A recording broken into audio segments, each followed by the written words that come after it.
மலர்களே மலருங்கள், அமுத கீதம் பாடுங்கள் பாடுங்கள், காதல் தேவன் காவியம் நீங்களோ நாங்களோ, நெருங்கி வந்து சொல்லுங்கள் சொல்லுங்கள், ஆயிரம் மலர்களே மலருங்கள்.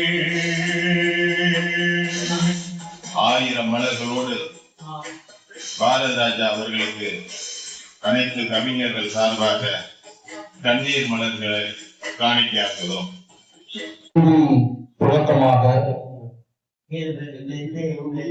நம்முடைய மறைந்த இயக்குநர் இவனிடம் மண் சார்ந்த தன்னுடைய வார்த்தையை தமிழார்ந்த அனைத்து உயிர்களிடையும் தன் உடலை செலுத்திய அந்த உன்னத மனிதரை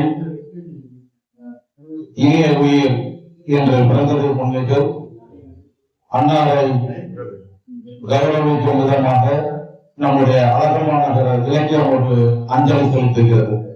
ஒரு நிமிடம்.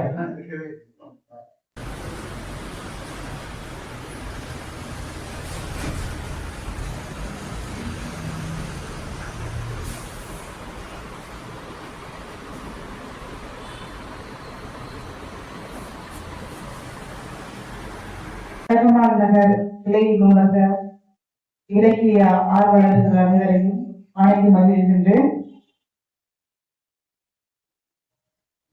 நான் இங்க அறிமுகமானதுங்கிறது ரொம்ப குறுகிய காலம்தான். இருந்தாலும் கூட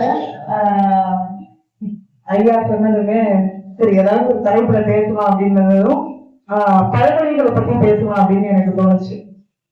குறிப்பா நான் நாட்டார் வழக்காட்சியல் துறையில ஆய்வு செஞ்சுட்டு அது சம்பந்தமான பணிகளில் ஈடுபட்டு வந்துட்டு இருக்கேன். என்னுடைய முனைவர் பட்ட தலைப்பும் கூட நாகப்பட்டினம் மாவட்ட பழமொழிகள் தான். குறிப்பா நான் ஆய்வு செஞ்சு முடிச்சுட்டேன். 2022 என்னுடைய ஆய்வு 20 முடிஞ்சிருச்சு. 22 நான் அவார்டு ஆயினேன். அதுக்கப்புறமும் இருந்தோம். ஆனா இந்த பழமொழிகள்ல நிறைய ஒவ்வொரு முறையும் ஆய்வு செய்வதற்கான இடங்களும் தளங்களும் நிறைய இருந்துகிட்டே தான் இருக்கு. நம்ம இந்த ஆய்வு செஞ்சுட்டோம் அதனால நிறைவேறிச்சோம் அப்படின்னு சொல்லவே முடியாது. எந்த ஆய்வாளரும் சொல்ல முடியாது. எனக்கும் ஒவ்வொரு முறையும் இப்ப நான் எடுத்துக்கிட்டது நாகப்பட்டினம் மாவட்டத்துல ஒரு குறிப்பிட்ட பகுதியை மட்டுமே எடுத்துக்கிட்டேன். ஒருங்கிணைந்த தஞ்சை மாவட்டம். இருந்தாலும் இங்க தஞ்சையில நான் நிறைய பழகும் போது தோழமைகள் கூட பேசும் பொழுதும் நிறைய பழமொழிகள் புதிய புதிய பழமொழிகள் நமக்கு அரிதாக கிடைக்கக்கூடிய பழமொழிகளையும் நம்ம கேட்கக்கூடிய சூழல் ஏற்படுது. அந்த வகையில சமூக பண்பாட்டில் பழமொழிகளின் சிதை உருவாக்கம் அப்படிங்கிற தலைப்புல இன்னைக்கு என்னுடைய உரையை ரொம்ப சுருக்கமா தான் கொடுக்க போறேன். பொதுவா போன தடவை நூலகத்துல பேசும்போது பொது நூலகத்துல பேசும்போது நாட்டார் வழக்காற்றியல் இப்ப நாட்டார் தெய்வங்கள் பத்தி நான் பேசினேன். அப்ப ஏதோ ஒரு தோழர் கேட்டாங்க, நாட்டாருன்னா அப்போ நீங்க நாட்டாருங்கிற இனத்தை குறித்து பேசுறியா அப்படின்னு கேட்டாங்க. அப்பதான் எனக்கு தோணுச்சு, அப்ப நம்ம கிட்ட ஒரு மிகப்பெரிய குறை இருந்திருக்கு. முதல்ல நம்ம எதை பத்தி பேச வரோங்கிற ஒரு புரிதலை நம்ம ஏற்படுத்தல அப்படிங்கிறது. அதனால நான் இன்னைக்கு முதல்ல நாட்டார் வழக்காறுகள் அப்படின்னா என்ன அப்படிங்கிறது குறித்து ஒரு பெரிய ஒரு விளக்கத்தை கொடுக்கலாம் அப்படின்னு. நாட்டார் வழக்காறு நாட்டார் வழக்காட்சிகள் அப்படின்ற ஒரு துறை மொத்தம் தமிழகத்தை பொறுத்த வரைக்கும் 3 இடங்கள்ல மட்டும்தான் இருக்கு. ஒண்ணு தஞ்சாவூர் தமிழ் பல்கலைக்கழகம், இன்னொன்னு மதுரை காமராஜர் பல்கலைக்கழகம், இன்னொன்னு பாளையங்கோட்டை தூய சவேரியார் கல்லூரி. அங்கதான் முதல்ல நாட்டார் வழக்காட்சிகள் அப்படிங்கிற ஒரு துறை ஆரம்பமா இருக்கு. நம்ம தஞ்சையை பொறுத்த வரைக்கும் நாட்டுப்பழவியல் துறைன்னு சொல்லுவோம். அங்க எல்லாமே அந்த டிபார்ட்மெண்ட்டுக்கான ஒரு வார்த்தையா தென்பகுதியை பொறுத்த வரைக்கும் நாட்டார் வழக்காட்சியல்னும், இப்ப வடபகுதியை பொறுத்த வரைக்கும் நாட்டுப்புறவியல் அப்படின்னு சொல்லிட்டு பொதுவாக அப்படின்னு சொல்லிட்டு குறிப்பாங்க. இப்போ இதுல எது சம்பந்தமான ஆய்வுகள்லாம் நடைபெறுவது இப்ப தமிழ் சார்ந்ததுதான் இருந்தாலும் கூட, ஆனா இத முழுமையா நீங்க தமிழ்னு சொல்லிட முடியாது. தமிழுக்குள்ளயும் நாட்டார் வழக்காறு இருக்கு. ஒவ்வொரு மொழிக்குள்ளயுமே போக்குவரத்து அப்படிங்கிற ஒரு துறையும் அது சார்ந்த கருத்துக்களும் அதுக்கான தரவுகளும் வந்து ஏராளமான தரவுகள் வந்து கிடைக்குது. அப்ப நாட்டார் வழக்காறுகள் அப்படின்னா என்ன அப்படின்னா நம்மளுடைய பண்பாடு. நம்ம கிட்ட ஏற்கனவே நம்ம ஏட்டில் எழுதா இலக்கியங்கள் எழுதி வைக்கல, ஆனா இன்றும் நம்முடைய புழக்கத்தில் உள்ள வழக்காறுகளை வந்து பதிவு செய்வதும் அந்த வழக்காறுகள்ல இருந்து எடுத்து நம்மளுடைய பண்பாடு வரலாறு பற்றி அறிந்து கொள்வதுமான ஒரு துறை தான் இந்த நாட்டார் வழக்காட்சியல் துறை. இப்ப வழக்காறுகள் அப்படிங்கும் போது பாத்தீங்கன்னா அதுல நிறைய பிரிவுகள் இருக்கு. வழக்காறுகள்ல நாட்டுப்புற பாடல்கள் இருக்கு, கதைகள் இருக்கு, விடுதலை இருக்கு, பழமொழி இருக்கு, இன்னும் வந்து கதைப்பாடல்கள், ஏராளமான சின்ன சின்ன ஒரு வரியில சொல்லக்கூடிய அந்த கேலி பாடல்கள், கிண்டல் பாடல்கள், ஏற்ற பாடல்கள், இது எல்லாமே வந்து எதுக்குள்ள அடங்கும் அப்படின்னா நாட்டார் வழக்காறுகள்ல தான் அடங்கும். இது சம்பந்தமா ஏராளமான ஆய்வுகள் வந்து நடந்துகிட்டே தான் இருக்கு. ஆனா மற்ற இலக்கியங்கள், ஏட்டில் எழுதப்பட்ட இலக்கியங்களை காட்டிலும் இது வந்து அந்த அளவுக்கு வந்து மக்களிடையே பொதுவா சென்றடைகிறது இல்லை. நம்ம ஒரு சாதாரண நம்மளுடைய தாத்தா பாட்டிகள்லாம் ஏதாவது ஒரு கதை சொல்லியிருப்பாங்க. அந்த கதையை வந்து அடுத்தடுத்த தலைமுறைக்கு அப்படியே நம்ம கடத்தி வாய்மொழியாவே கடத்திட்டு வந்திருக்கோம். ஆனா எங்கேயுமே அது பதிவு செய்யப்பட்டிருக்காது. ஆனா இப்போ உள்ள காலங்கள்ல என்னன்னா பழமையை போட்டுவோம் அப்படின்னு சொல்லிட்டு நிறைய யூடியூப்ல அதுல எல்லாம் வந்து அந்த கதைகளை வந்து பதிவு செஞ்சுட்டு வராங்க. அது எந்த வகையில பதிவு செய்யறாங்க அப்படின்னு பார்த்தோம்னா அதுல நிறைய மாற்றங்கள், இந்த காலத்துக்கு ஏற்ற மாதிரியான நிறைய ட்ரெண்ட் எல்லாம் அதுல அப்ளை பண்ணி அதை வந்து இன்னைக்கு வந்து பதிவு செஞ்சுட்டு வராங்க. குறிப்பா இந்த நாட்டார் வழக்காறுகள் வந்து எப்போது இதை வந்து பதிவு செய்யணும், இதை பத்தி ஒரு ஆய்வு செய்யணும் அப்படிங்கிற ஒரு ஆர்வமோ அல்லது ஒரு எழுச்சியோ விழிப்புணர்வோ எப்போது ஏற்படுத்தப்பட்டது அப்படின்னா ஆங்கிலேயர்கள் காலத்துலதான். ஆங்கிலேயர் வருகையின் போது முதல்ல அவங்க நம்ம இந்தியாவுக்குள்ள வரும்போது அவங்க கையில எடுத்த ஒரே ஒரு விஷயம் என்னன்னா நாட்டார் வழக்காறு தான். ஒரு மலைப்பகுதிக்கு போறாங்க. அந்த மலைப்பகுதிகளுக்கு போயிட்டு அந்த மக்களுடைய பழமொழிகள், வழக்க பாடல்கள் இதையெல்லாம் தான் சேகரிச்சாங்க. ஏன் அப்படின்னா ஒரு பண்பாட்டுல இருந்து இன்னொரு பண்பாட்டுக்கு அவங்க நம்ம உள்ள வரும்போது நம்ம கூட ஒன்றிணையணும், மக்கள் கூட சரளமா பேசணும், அவங்க கூட அட்டாச்மெண்ட் ஆகணும் அப்படின்னா எதை கையில எடுத்தாங்க அப்படின்னா நாட்டார் வழக்காறு தான் அதுக்கு ரொம்ப உறுதுணையா இருக்கும் அப்படின்னு சொல்லிட்டு அவங்களுடைய அந்த வட்டார வழக்குகள், இப்ப நம்ம பேச்சு மொழி இருக்கு இல்லையா, வட்டார வழக்குகள், இது எல்லாமே நாட்டார் வழக்காறுக்குள்ளதான் அடங்கும். அப்ப அவங்களுடைய பேச்சு மொழி என்ன, அவங்களுடைய வழிபாடுகள் என்ன, அவங்க அவங்க பாடுற பாடல்கள் என்ன. அப்போ வந்து நிறைய விவசாயம் வேலைகள் எல்லாத்தையும் செஞ்சுட்டு நிறைய உழைப்பை செஞ்சுட்டு உழைப்பு தலைப்பை போக்குவதற்காக இரவு நேரங்களையும் பாட்டு பாடுவாங்க. அதே மாதிரி நிறைய நாட்டுப்புற நடனங்களும் நிறைய இருக்கு. ஒவ்வொரு பகுதிக்கும் ஒவ்வொரு மக்களுடைய பண்பாட்டுக்கு ஏற்ற மாதிரியான நடனங்கள், அந்த குழு வாழ்வியல் முறைகள், இது எல்லாத்தையுமே முதல்ல அவங்க சேகரிக்க ஆரம்பிச்சாங்க. அவங்கதான் முதல்ல பழமொழிகளையுமே சேகரிக்க ஆரம்பிச்சாங்க. அப்பதான் இந்த பழமொழியினுடைய முக்கியத்துவம் வந்து நமக்கு தெரிய ஆரம்பிச்சது. இதுக்குள்ள இவ்வளவு இருக்குதா அப்படின்னு. அதன் மூலியமா மக்கள் கூட ரொம்ப அவங்க இணக்கமாகி ஒண்ணு சமய மாற்றத்துக்கும் வந்து இந்த வழக்காறுகள் உதவியா இருந்தது. இன்னொன்னு அவங்க நம்ம கூட அட்டாச் ஆகுறதுக்கும் அவங்க சொல்றத நம்ம கேட்கறதுக்குமான ஒரு இணைப்பையும் ஒரு பிணைப்பையும் உருவாக்கியது வந்து இந்த வழக்காறுகள் தான். இன்னைக்கு நம்ம ஒரு பகுதிகளில இருந்து பேசுறோம். ஏற்கனவே நம்ம தாத்தா பாட்டிகள் சொன்ன ஒரு கதையவோ ஒரு பாடலையோ அல்லது அந்த கதையை நம்ம கிட்ட பேசும்போது நம்மள அறியாம ஒரு உணர்வு ஏற்படும். அவங்க மேல நம்ம நல்லா பேசுறாங்களே அப்படின்னு சொல்லிட்டு அவங்க கூட நம்ம கொஞ்சம் அட்டாச்மெண்ட் ஆகும். இப்ப இது எல்லாத்துக்குமே வந்து இந்த வழக்காறுங்கிறது எவ்வளவு உறுதுணையா இருந்ததுங்கிறது இந்த வழக்காறுகளின் முக்கியத்துவம் இதுல இருந்து நம்ம அறிஞ்சுக்கலாம். அடுத்ததாக பார்த்தோம் அப்படின்னா பழமொழிகள். இப்ப நம்ம வந்து பொதுவா வந்து இலக்கிய ஒரு பெயரடையா வச்சுக்கிட்டு இன்னைக்கு பழமொழிகள்னு சொல்றோம். இந்த பழமொழிகளுக்கு பல பேருக்கு வந்து ஒவ்வொரு ஊர்லயும் சொல்லுவாங்க. சொலவடம்பாங்க, சொலவக்கதம்பாங்க, உபகதம்பாங்க, ஓசர வார்த்தை அப்படின்னு சொல்லுவாங்க. இப்படியா வந்து இந்த ஒவ்வொரு ஊருக்கும் ஏற்ற மாதிரி ஒரு இப்ப நம்ம ஆய்வுக்கு போறோம், அவங்க கிட்ட போயிட்டு ஒரு பழமொழி சொல்லுங்கன்னு சொன்னா கண்டிப்பா அவங்களுக்கு தெரியாது. பழமொழிய எனக்கு முதல்ல தெரியாது அப்படின்னு எனக்கு ஒண்ணும் தெரியாது அப்படின்னு சொல்லிடுவாங்க. அவங்க ஊர்ல அதை பத்தி என்ன பேசுறாங்க. இப்ப பேச்சுவாங்க ஏதாவது ஒரு பழமொழி சொன்னாங்கன்னா சொன்னீங்களே நீங்க என்ன அப்படின்னு கேட்டா இது வந்து சொல்லவ அப்படிம்பாங்க, சொல்லவ சொன்னேன் அப்படிம்பாங்க. சரி, இங்க இந்த ஊர்ல யாரு நல்லா சொல்லவ சொல்லுவாங்க அப்படின்னா நிறைய பேரை காட்டி விடுவாங்க. ஆனா இந்த ஊர்ல யாரு பழமொழி சொன்னாங்க அப்படின்னு கேட்டோம்னா யாருக்குமே தெரியாது அப்படின்னு சொல்லிடுவாங்க. இப்ப இது வந்து தரவுகள். இப்ப நாட்டார் வழக்காறுகளை பொறுத்த வரைக்கும் தரவுகள் தான் ரொம்ப முக்கியம். மக்கள் கிட்ட என்ன இருக்குதோ அதன் மூலமா ஆய்வு செய்யறது. இப்ப நம்ம இலக்கியங்கள்ல இருந்து நிறைய நூல்களை படிச்சு ஆய்வு செய்யறது ஒரு விதம். நாட்டார் வழக்காறுகளை பொறுத்த வரைக்கும் அங்க மக்கள்கிட்ட உள்ள தரவுகள் செய்திகளை வாங்கி அதுல இருந்து நம்ம கூறுகளாக பிரித்து ஆய்வு செய்வதுதான் வந்து இதனுடைய தனித்தன்மை, இந்த நாட்டார் வழக்காறுகளுடைய தனித்தன்மை. அதே மாதிரி பழமொழிகளுக்கு பாத்தீங்க அப்படின்னா 35 இலக்கணத்துல வந்து இலக்கியத்துல வந்து 35 பெயர்களை வந்து சொல்றாங்க. அதே மாதிரி தொல்காப்பியத்துல முதல்ல இந்த பழமொழிங்கிற ஒரு பெயர் வந்து வருது. அது முதுமொழின்னு அதுல வந்து குறிப்பிட்டிருக்காங்க. இதுல இருந்து இப்போ இலக்கியத்துல சொல்லக்கூடிய இப்போ பழமொழி 400 முதுரை அரையனார் அவருடைய நூல் வந்து பழமொழி 400. இப்ப பழமொழி 400ல இருந்து பார்க்கக்கூடிய பழமொழிக்கும் இன்னைக்கு மக்கள் கிட்ட வழங்கக்கூடிய பழமொழிக்கும் நிறைய வேறுபாடுகள் இருக்கும். அந்த பழமொழி என்ன இருக்கும்னா இலக்கிய தன்மையுடையதா இருக்கும். இது வந்து வட்டார வழக்கு சேர்ந்ததா இருக்கும். எப்படின்னா சாதாரணமா பேசக்கூடிய ஒரு பழமொழி எடுத்துக்கிட்டோம்னு வச்சுக்கோங்களேன், என்னையும் கிளப்பி விட்டு என் கோமானத்தையும் கட்டி விட்டா 8வது வேலையை கிட்டுக்கிட்டுன்னு செய்வேன் அப்படிம்பாங்க. இது எந்த ஒரு இலக்கிய தன்மையுமே இருக்காது, ஒரு வட்டார வழக்கு மட்டும்தான் இருக்கும். இது எல்லாருக்கும் சொன்னாலும் இந்த காலத்துல உள்ள பசங்களுக்கு சொன்னாங்கன்னா சிரிப்பாங்க, சிரிக்கிற மாதிரிதான் இருக்குமே தவிர இதுக்குள்ள உள்ள அர்த்தத்தை வந்து அவங்களால புரிஞ்சுக்க முடியாது. முழுக்க முழுக்க வட்டாரத்தன்மை வாய்ந்ததாக இருக்கும். இப்ப நிறைய வந்து பழமொழி வந்து எழுதும் போதோ அல்லது நம்ம கேட்கும் போதோ இதை திருத்தி எழுதி வச்சிருப்பாங்க. நிறைய பழமொழி நூல்களை பாத்தீங்க அப்படின்னா அவங்க தரவுகளை எடுத்து அந்த பழமொழி அப்படின்னு திருத்தி எழுதி வச்சிருப்பாங்க.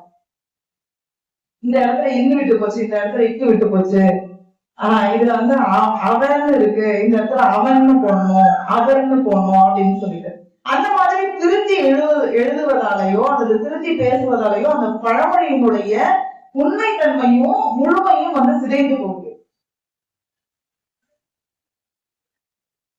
அடுத்ததாக பார்த்தோம்னா ஒரு பழமொழி அப்படிங்கிறது எப்படி எல்லாம் இருக்கும் அப்படின்னு பார்த்தோம்னா எதுகை இருக்கும், மோனை இருக்கும், கவிதை தன்மை இருக்கும், அப்புறம் 2 வரி அல்லது 3 வரிகள்ல அந்த கருத்துக்களை சுருக்கமா சொல்லக்கூடியதா இருக்கு. இப்போ ஒரு மணி நேரம் பேசக்கூடிய நான் பேசி முடிச்சுட்டு போறேன்னா அது 2 ஒரு பழமொழியில கூட நான் என்ன சொன்னேன் அப்படிங்கிறத முடிச்சுட்டு போறேன். அந்த அளவுக்கு வந்து கருத்து செறிவு முடிவதாக இருக்கும். அனுபவத்தின் வழியாக வெளிவந்தது பழமொழிங்கிறது வெறும் பேச்சு விளையாட்டுக்காகவோ அப்படி இல்லை. ஒவ்வொரு பழமொழிக்குள்ளேயும் பல கருத்துக்கள் இருக்கும். அந்த பல கருத்துக்கள் வந்து ஒவ்வொரு எல்லாருக்குமே பொருத்தக்கூடியதாக இருக்கும், எல்லா சூழலையும் பயன்படுத்தக்கூடியதாக இருக்கும். ஆனா அதே மாதிரி அந்த பழமொழிக்கான சூழல் அப்படிங்கிறது எப்படி இருக்குங்கிறது அடுத்த பகுதிகளில் வந்து நம்ம பார்க்கலாம். இந்த மாதிரி ஒரு அறிவு திறமை உள்ள அப்போதைக்கு வந்து படிக்காத மக்கள் வந்து எழுத்தறிவு அதிகம் இல்லைன்னா கூட இந்த பட்டறிவின் மூலமா எவ்வளவு அறிவார்ந்த பழமொழிகள் வந்து நமக்கு கொடுத்திருக்காங்க. அதை நம்ம எப்படி பாதுகாக்க தவறிட்டோங்கிறது அடுத்த விஷயம். இன்னைக்கு என்னன்னா நிறைய அந்த கொச்சை பழமொழிகள் அல்லது பாலியல் பழமொழிகள் இதெல்லாம் வந்து நம்ம கிட்ட இல்ல. ஏன்னா அது வந்து இன்னைக்கு நாகரிகம் கருதி அதெல்லாம் பேசக்கூடாது. நம்ம பிள்ளைங்கள்ட்ட யாருமே பழமொழியை பத்தி பேசவே மாட்டோம். இப்ப நம்ம அப்பா அம்மா கூட நம்ம கிட்ட பழமொழியை பத்தி அதிகம் இந்த மாதிரியான பழமொழிகளை பேச மாட்டாங்க. ஆனா பக்கத்து வீட்டுல உள்ளவங்க, சில மாமா அத்தை முறை உள்ளவங்க இவங்கெல்லாம் வந்து அந்த பழமொழிகளை வந்து நம்ம கிட்ட பேசுவாங்க. அப்ப அவங்க மூலியமா அதிகமா நம்ம பாட்டி தான் நம்ம கிட்ட அதிகமா பேசுவாங்க. அந்த பழமொழியை சொல்லியே வந்து பேசிட்டு இருப்பாங்கன்னு வச்சுக்கோங்க. இந்த மாதிரிதான் நம்ம பழமொழிகள் வந்து நம்ம கிட்ட புழங்கி வந்தது. இன்னைக்கு வந்து நம்ம எந்த அளவுக்கு அந்த பழமொழிகளை வந்து மறந்துட்டோம் அல்லது மறக்கடிச்சிட்டோம் அப்படிங்கிறத வந்து பார்க்க வேண்டிய ஒரு கட்டாய காலகட்டமாக இருக்கிறது. அதே மாதிரி பழமொழி வந்து மறைந்து போகுமா அப்படின்னு கேட்டீங்கன்னா கண்டிப்பா மறைந்து போகாது. ஏதாவது ஒரு காலகட்டத்துல ஏதாவது ஒரு சூழல்ல அது வந்து அங்கங்க ஒழிஞ்சிட்டு இருக்கும். ரொம்ப நாள் கழிச்சு கூட இப்ப நம்ம இன்னைக்கு பழமொழி பேசிட்டு இருக்காங்க, நம்ம சின்ன பிள்ளையில கேட்ட பழமொழி இன்னைக்கு கூட நமக்கு வந்து திடீர்னு ஞாபகத்துக்கு வரும். நம்ம எழுதி வைக்கல, எதுவும் குறிச்சு வச்சிருக்க மாட்டோம். ஆனா அந்த சூழல்ல அவங்க சொல்லும் போது நமக்கு திடீர்னு ஞாபகத்துக்கு வரக்கூடிய அளவுக்கு அந்த பழமொழிகள் வந்து இருக்கும். இதுக்கு முக்கியமான ஒரு விஷயம் வந்து சூழல், கான்டெக்ஸ்ட் அப்படின்னு சொல்லுவாங்க. ஒரு பழமொழிக்கு எப்போது வந்து அதனுடைய வடிவமும் அதுக்கு வந்து இந்த பழமொழி இந்த இடத்துல சரியானது அப்படின்னு சொல்லக்கூடியதுக்கு வந்து சூழல் தான் முக்கியமான காரணம். ஒரே பழமொழியை பல சூழல்களை கூட நம்ம பயன்படுத்தலாம். ஏற்கனவே சொன்னோம் இல்லையா, எண்ணெயும் கிளப்பி விட்டு அதை கோமணத்தையும் கட்டி விட்டு 8வது வேலையை விட்டுக்கிட்டு செய்வாங்க. இது வந்து என்ன அப்படின்னா ஒரு முடியாதவங்க இருக்கக்கூடிய சூழல்ல கூட அதை சொல்லலாம். இன்னும் வந்து சின்ன பிள்ளைங்களுக்கு கூட இந்த பழமொழி வந்து நம்ம பயன்படுத்தலாம். அந்த குழந்தைங்க எதுவுமே வேலையை செய்யாம இருக்கு, நீ எடுத்துட்டு வா அதை செய்யறேன் அப்படின்னு சொல்லுவோம். எனக்கு ஒண்ணு நீ செய்ய, அப்புறமா நான் செய்யறேன் அப்படின்னு சொல்லுவோம். இல்லாட்டி வேற அம்மா வெளியில போவோமா அப்படின்னு சொன்னா ஷூ எடுத்தாந்து கூட நான் அப்புறமா வெளில வரேன் அப்படின்னு சொல்லுவோம். இந்த மாதிரியான சூழல் பல சூழல்கள் வந்து அதை நம்ம பயன்படுத்துவோம். ஆனா அந்த பழமொழிக்கான உண்மை பொருள் வந்து அந்த சூழல்ல தான் ஒளிஞ்சிருக்கு அப்படிங்கிறதையும் வந்து நம்ம கவனத்துல கொள்ளணும். அதே மாதிரி வெறும் சூழல் அப்படின்னு நம்ம எடுத்துக்க முடியாது. பழமொழியோடைய சொல்றவங்க சூழல் இருக்கு, அதே மாதிரி பழமொழியை கேட்கிறவங்க சூழல் இருக்கு, அந்த கூறப்படும் இடம். இப்ப இந்த இடத்துல நான் வந்து எல்லா பழமொழியும் சொல்ல முடியுமா அப்படின்னா சொல்ல முடியாது. இதை நான் வேற ஒரு இடத்துல சொல்ல முடியுமா சொல்ல முடியும். அப்ப கூறப்படும் இடம் வந்து ரொம்ப முக்கியமானது. இப்போ பணமரத்துக்கு கீழே நின்று கல்லை குடிச்சாலும் பாலை குடிச்சாலும் கல்லுன்னு தான் சொல்லுவாங்க அப்படின்னு சொல்லுவாங்க. இது வந்து நம்ம வந்து வெறும் அந்த ஒரு மதுக்காக மட்டுமே சொல்ற பழமொழி கிடையாது. இப்ப வேற ஒரு விஷயம் நம்ம செஞ்சுட்டு இருக்கோம்னு வச்சுக்கோங்களேன், நம்ம வேற ஏதோ பேசிட்டு இருக்கோம், உடனே பக்கத்துல உள்ளவங்க சொல்லுங்க இவன் என்ன பத்தி தான் பேசிட்டு இருக்கான், நீ என்ன பத்தி தான் பேசினியான்னு சொன்னா கூட இல்ல இந்த இடத்துல இருந்து பேசினதுனால நான் உன்னை பத்தி பேசுறேன் நீ நினைச்சுக்கிற, பணமரத்துக்கு கீழே நின்று பாலை குடிச்சாலும் நீ கல்லுன்னு தான் சொல்லுவாங்க. அப்போ இந்த இடம் அப்படிங்கிறது ஒரு பழமொழிக்கான நேர் பொருள் அப்படிங்கிறது எதுவுமே கிடையாது. நம்ம என்ன சொல்லுவோம், இந்த ஒரு பழமொழினா இதுக்கான பொருள் இதுவாதான் இருக்கும் அப்படின்னு நம்ம சொல்லுவோம். கண்டிப்பா அது கிடையாது. அந்தந்த இடத்துக்கு ஏற்ற மாதிரி ஒரு பழமொழிக்கு பல பொருள்கள் உண்டு. பல இடங்கள்ல சொல்லும் போது பல பொருள்கள் உண்டு. அதே மாதிரி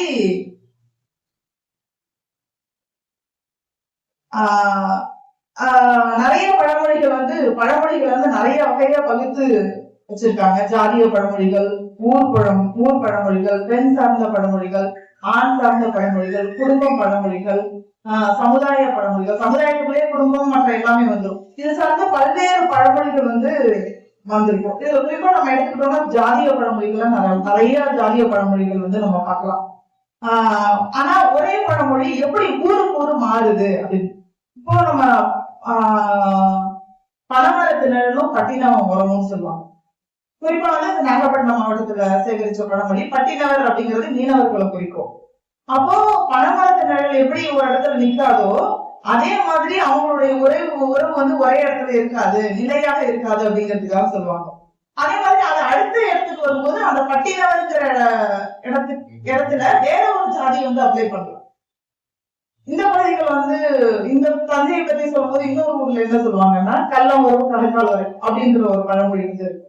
அப்ப மாதிரி ஒவ்வொரு ஜாதிய பழமொழிகளும் எப்படி எல்லாம் மாறிட்டு வருது. ஆனா ஒரே பழமொழி தான், அந்தந்த ஊருக்கு ஏற்ற மாதிரி அந்தந்த ஜாதிக்கு ஏற்ற மாதிரியான பழமொழிகள் வந்து பதிவு செய்யப்படுது. ஏன் வந்து நம்ம அந்த குறிப்பா ஜாதிய பழமொழிகள் நம்ம எல்லா இடத்துலயும் பேச முடியாது, ஏன் இதை வந்து நம்ம பதிவு செய்ய வேண்டிய ஒரு கட்டாயம் இருக்கு அப்படின்னு சொன்னோம்னா, அப்போ ஒவ்வொரு மக்களுக்கும் உள்ள ஒரு வேறுபாட்டை வந்து அந்த ஜாதிய வேறுபாட்டை வந்து இந்த பழமொழிகள் மூலமா வந்து அவங்க வந்து வெளிப்படுத்திக்குவாங்க. இதே மாதிரி நிறைய எல்லா ஜாதியத்தையும் பத்தி கண்டா காமாட்சி மாட்டேன்பா, காணாட்டி பூனை குத்தி குறவானுவா அப்படின்னு. இது எல்லாமே வந்து இப்ப இந்த பழமொழிகள் வந்து இந்த வெறும் பழமொழிகள் வந்து இது வந்து எந்த காலத்திய பழமொழிகள் வச்சு கூட இதை நம்ம கண்டுபிடிக்கணும். நாயக்கர் காலத்துல தோன்றிய பழமொழிகள். அதுக்கு முன்னாடி நம்ம கிட்ட நாயக்கர்கள் வருகை இல்ல. நாயக்கர் வருகைக்கு அப்புறம் இந்த குறவர்கள் குணகுத்தி குறவர்கள் வந்ததுக்கு அப்புறம் இது எல்லாமே வந்து எப்படி ஒன்றிணையுது. அதே மாதிரி இஸ்லாமிய பழமொழிகள் இது எல்லாமே பாத்தீங்கன்னா ஒவ்வொரு ஜாதிய பழமொழிகளுக்குள்ளேயும் வரலாற்றையும் வந்து நம்ம பார்க்கலாம். பழமொழிகள் அது அவங்களுடைய குணங்களை இப்ப நான் வந்து ஒருத்தரை பத்தின குணத்தை வந்து எனக்குள்ள ஒரு அவங்கள பத்தி என்னன்னு எடை போட்டு வச்சிருக்கேன். உங்க குணம் இப்படிதான் அப்படின்னு என்னுடைய புரிதலை நான் அப்படி புரிஞ்சு வச்சிருக்கேன். அப்போ ஒரு இனத்தை பத்தி மற்ற மக்கள்கள் என்ன மாதிரியான புரிதல்களை வந்து ஏற்படுத்தி வச்சிருக்காங்க அப்படிங்கறதையும் வந்து நம்ம இந்த பழமொழிகள் மூலமா வந்து பார்க்க முடியும். அடுத்ததாக பார்த்தோம்னா ஊர் பழமொழி. ஊர் பழமொழிங்கிறது ஒவ்வொரு ஊருக்கும் ஒண்ணு ஒரு ஊரை பத்தின பெருமையை சொல்றதுக்காக. இப்ப நான் இருக்கேன்னா எங்க ஊரை பத்தி சொல்லணும் அப்படின்னா வந்து நான் பெருமையா சொல்லுவேன். இப்ப எங்க ஊரை பத்தியே பிடிக்காதவங்க பக்கத்து ஊருக்காரங்க இருக்காங்கன்னு சொல்லுங்க வச்சுக்கோங்களேன், அவங்க எங்க ஊரை பத்தி கொஞ்சம் குறைவாக மதிப்பிட்டு அந்த பழமொழி வந்து சொல்லுவாங்க. நாகூரா திங்க தேவூரா தென்னை கொடுத்த மாதிரி அப்படின்னு சொல்லுவாங்க. ஏன்னா நாகூர் அப்படிங்கிறது அங்க நாகப்பட்டினம் மாவட்டத்தில் உள்ள ஒரு ஊர். தேவூருங்கிறது நாகூர் வந்து கடற்கரையோர ஊரு, கடற்கரை ஒட்டி. தேவூருங்கிறது பாத்தீங்க அப்படின்னா ஒரு வயல்வெளி சமூகம் சார்ந்தது, முழுக்க முழுக்க வயலை சார்ந்து விவசாயத்தை சார்ந்த தொழில். அப்ப இந்த பழமொழிகள் வந்து இவங்களுக்குள்ள சில முரண்பாடுகளையும் அந்த மக்களை பத்தின இவங்களுடைய மதிப்பையும் வந்து போட்டு இந்த பழமொழிகள் வந்து பொதுவாகவே எல்லாருக்கும் இதுவரை ஊரை பத்தின மக்களை பத்தியும் பேசுறதுக்காக பயன்படுத்துறது. பக்கத்து வீட்டு சண்டைன்னு வச்சுக்கோங்க, ஒருத்தர் கடன் வாங்கிட்டு கொடுக்கல அப்படின்னா கூட நாங்களும் இங்கே தேவையான சண்டை கொடுத்த மாதிரி இந்த பழமொழி இதுக்காக கூட பயன்படுத்துவாங்க. இருவருக்குள்ள சண்டை, இல்ல உறவினர்களுக்குள்ள சண்டை, வீட்லயே அப்பா பிள்ளைக்கு சண்டைனா கூட இந்த பழமொழி வந்து அவங்க பயன்படுத்தக்கூடிய ஒரு சூழல் வந்து இந்த ஊர் பழமொழிகள் வந்து நம்ம பார்க்கலாம். இன்னொன்று வந்து கவுச்சிக்கு பயன்பட்டு பூனை கீச்சாங்குப்பம் போன மாதிரி அப்படிம்பாங்க. கீச்சாங்குப்பம்ங்கிறது நாகப்பட்டினத்துல உள்ள ஒரு மீனவ ஏரியா தான். பொதுவா அங்கதான் வந்து கருவாடு காய போடுற தலைமை அங்கதான் இருக்கு. கீச்சாங்குப்பத்துக்குள்ள என்ட்ரு ஆனீங்கன்னாவே பயங்கரமா கருவாட்டு வாடை கிடைக்கும். ஏன்னா அந்த அவங்களுடைய தொழில் வந்து மீன் பிடிக்கிறது இல்லாம கருவாட்டு தளம் காய போடுறதுக்கான தளம் வந்து மிகப்பெரிய தளமும் அங்கதான் அமைச்சிருக்காங்க.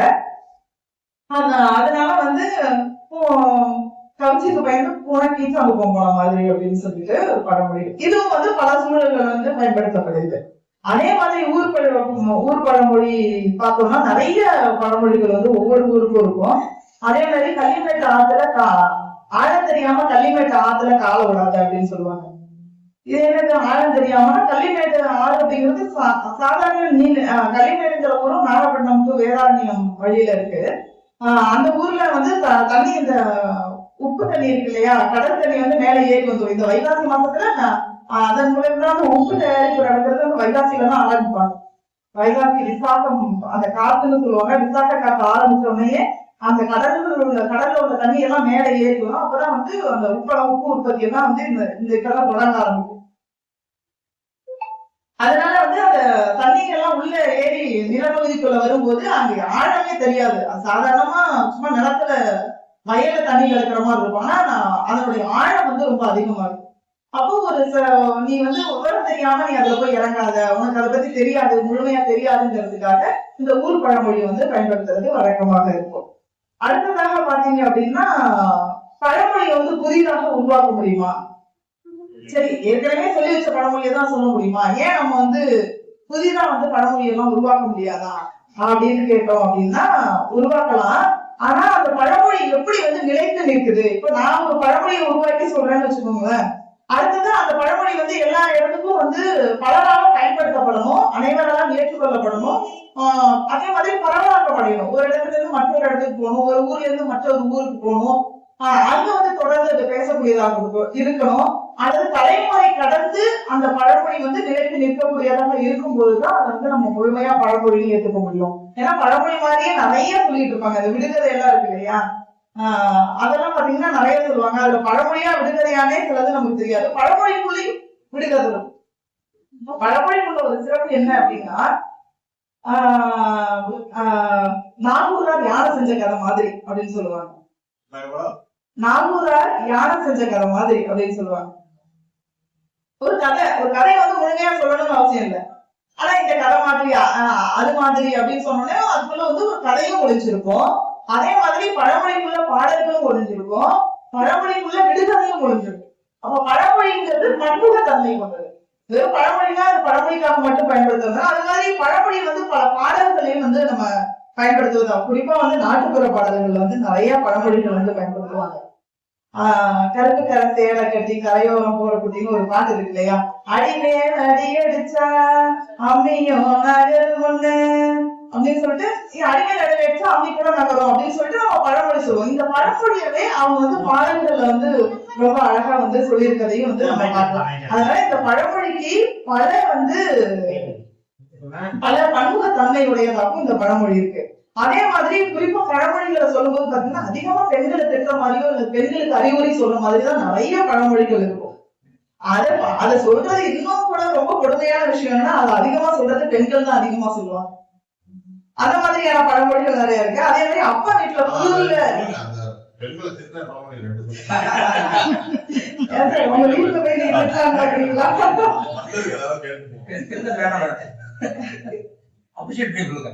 கண்டிப்பா சொல்லுவேன். அப்பா வீட்டுல புதுர்ல நெல் இருந்தாலும் குடுமி கொண்டு வரவனோட குடும்பம் பண்றவதான் பொண்ணு அப்படின்னு சொல்லுவாங்க.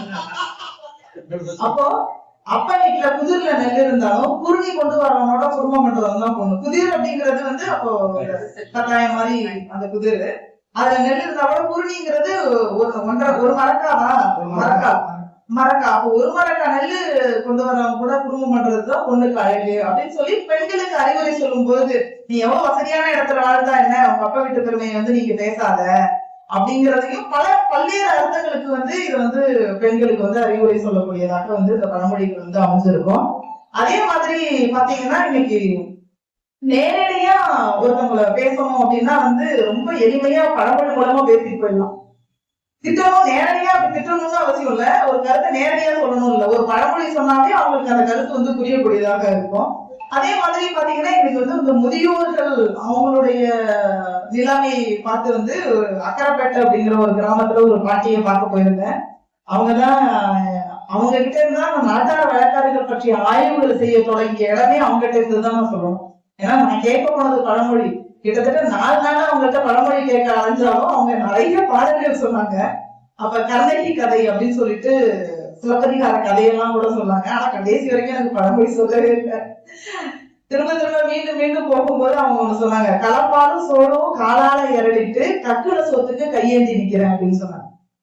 ஏன்னா அவங்க முதுமையில ரொம்ப முடியாம படுத்திருந்தாங்க. அவங்கள பாக்குறதுக்கு யாருமே இல்லை அப்படிங்கிற சூழல்ல அவங்க அந்த பழமொழி சொன்னாங்க. அதே மாதிரி இன்னொரு ஒரு பழமொழி, கொண்ட புருஷன் குழந்தையில இருக்கல கள்ள புருஷன் மாறு மேல ஏறிட்டு போவாங்க. இது ஒரு பாலியல் சார்ந்த பழமொழி.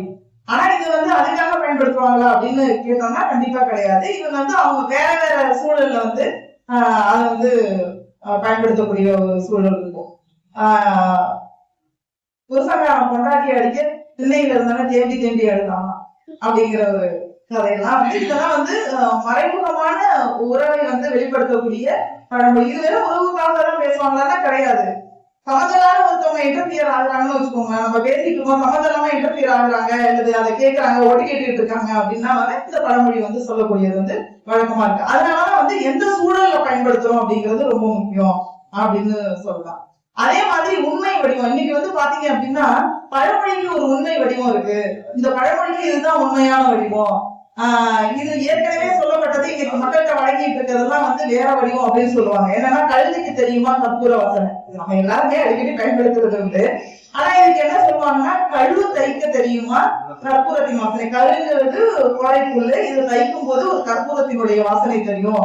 இதுதான் கழு தைக்க தெரியுமா கற்பூர வாசனை. இதை இன்னைக்கு நம்ம தவறா பயன்படுத்திட்டு வரோம் அப்படின்னு இன்னைக்கு நிறைய யூடியூப் சேனல்லையும் பலரும் எழுதுவது நம்ம பாக்குறோம். நிச்சயமா அது நம்ம உருவாக்குறோம், இது இதுவா இருக்குமோ இதுவா இருக்குமோ. ஆனா நம்ம கிட்ட இருக்கிறது என்னது, யாராவது ஒரு அருமை தெரியாம அதை போட்டு உடச்சிட்டோம், ஒரு பொருளை போட்டு உடச்சிட்டோம்னா வீட்டுல திட்டுவாங்க, கழுதைக்கு தெரியுமா கற்பூர வாசனை, இதை எவ்வளவு கஷ்டப்பட்டு நான் வாங்கிருப்பேன், இதனுடைய மதிப்பு என்ன, இதெல்லாம் தெரியாம நீ போட்டு உடச்சிட்ட அப்படிமா.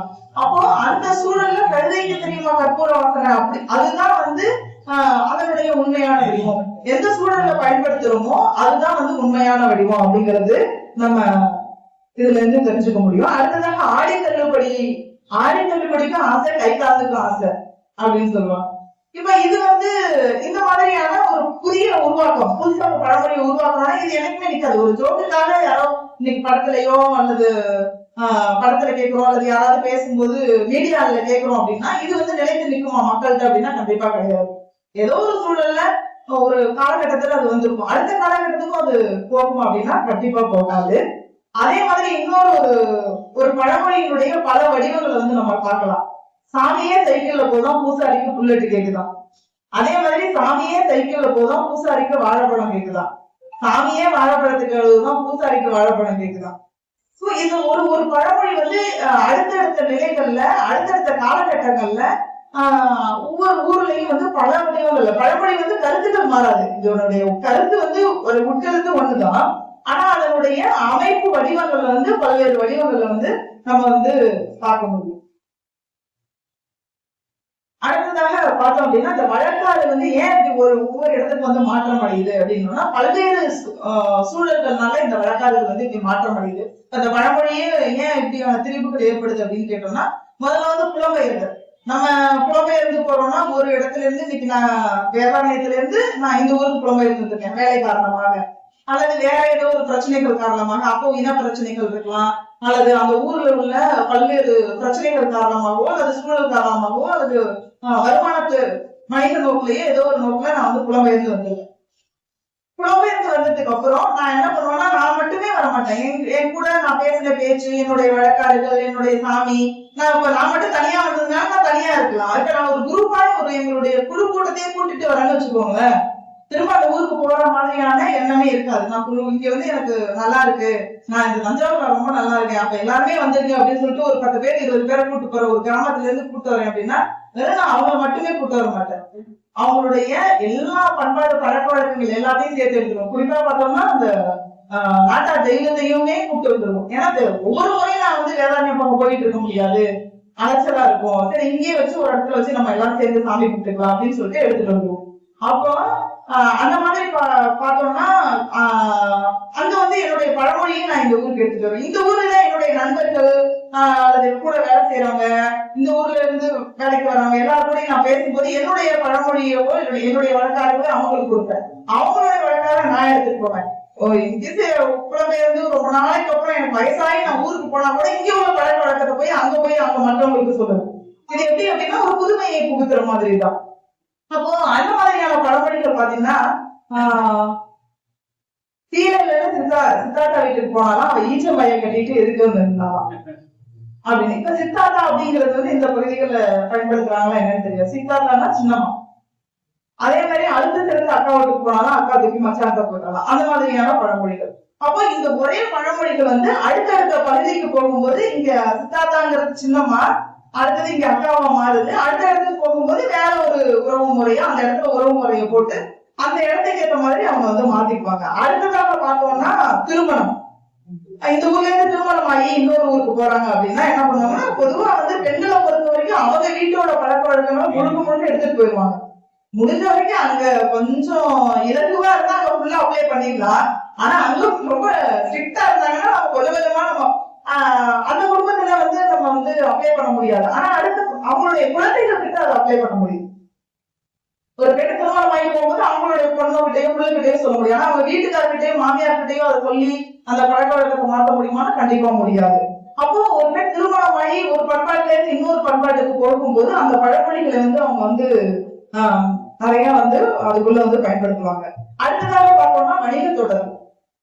வணிக காரணமாக ஒரு இடத்துக்கு போறாங்க, நாடு விட்டு நாடு போகும்போது இப்ப அவங்களுடைய பொருளாதார சூழல், அவங்க எதுக்காக போயிருக்காங்க, அந்த மக்களை சார்ந்து இருக்கும்போது அது சார்ந்த அப்ப வணிகத்துக்கு இப்ப நம்ம ஊருக்கு ஒருத்தவங்க வராங்கன்னு வச்சுக்கோங்களேன், நம்மளால பார்த்து காசிக்கு போனாலும் காசியில ரீசன் கேட்போம் அப்படின்னு சொல்லி.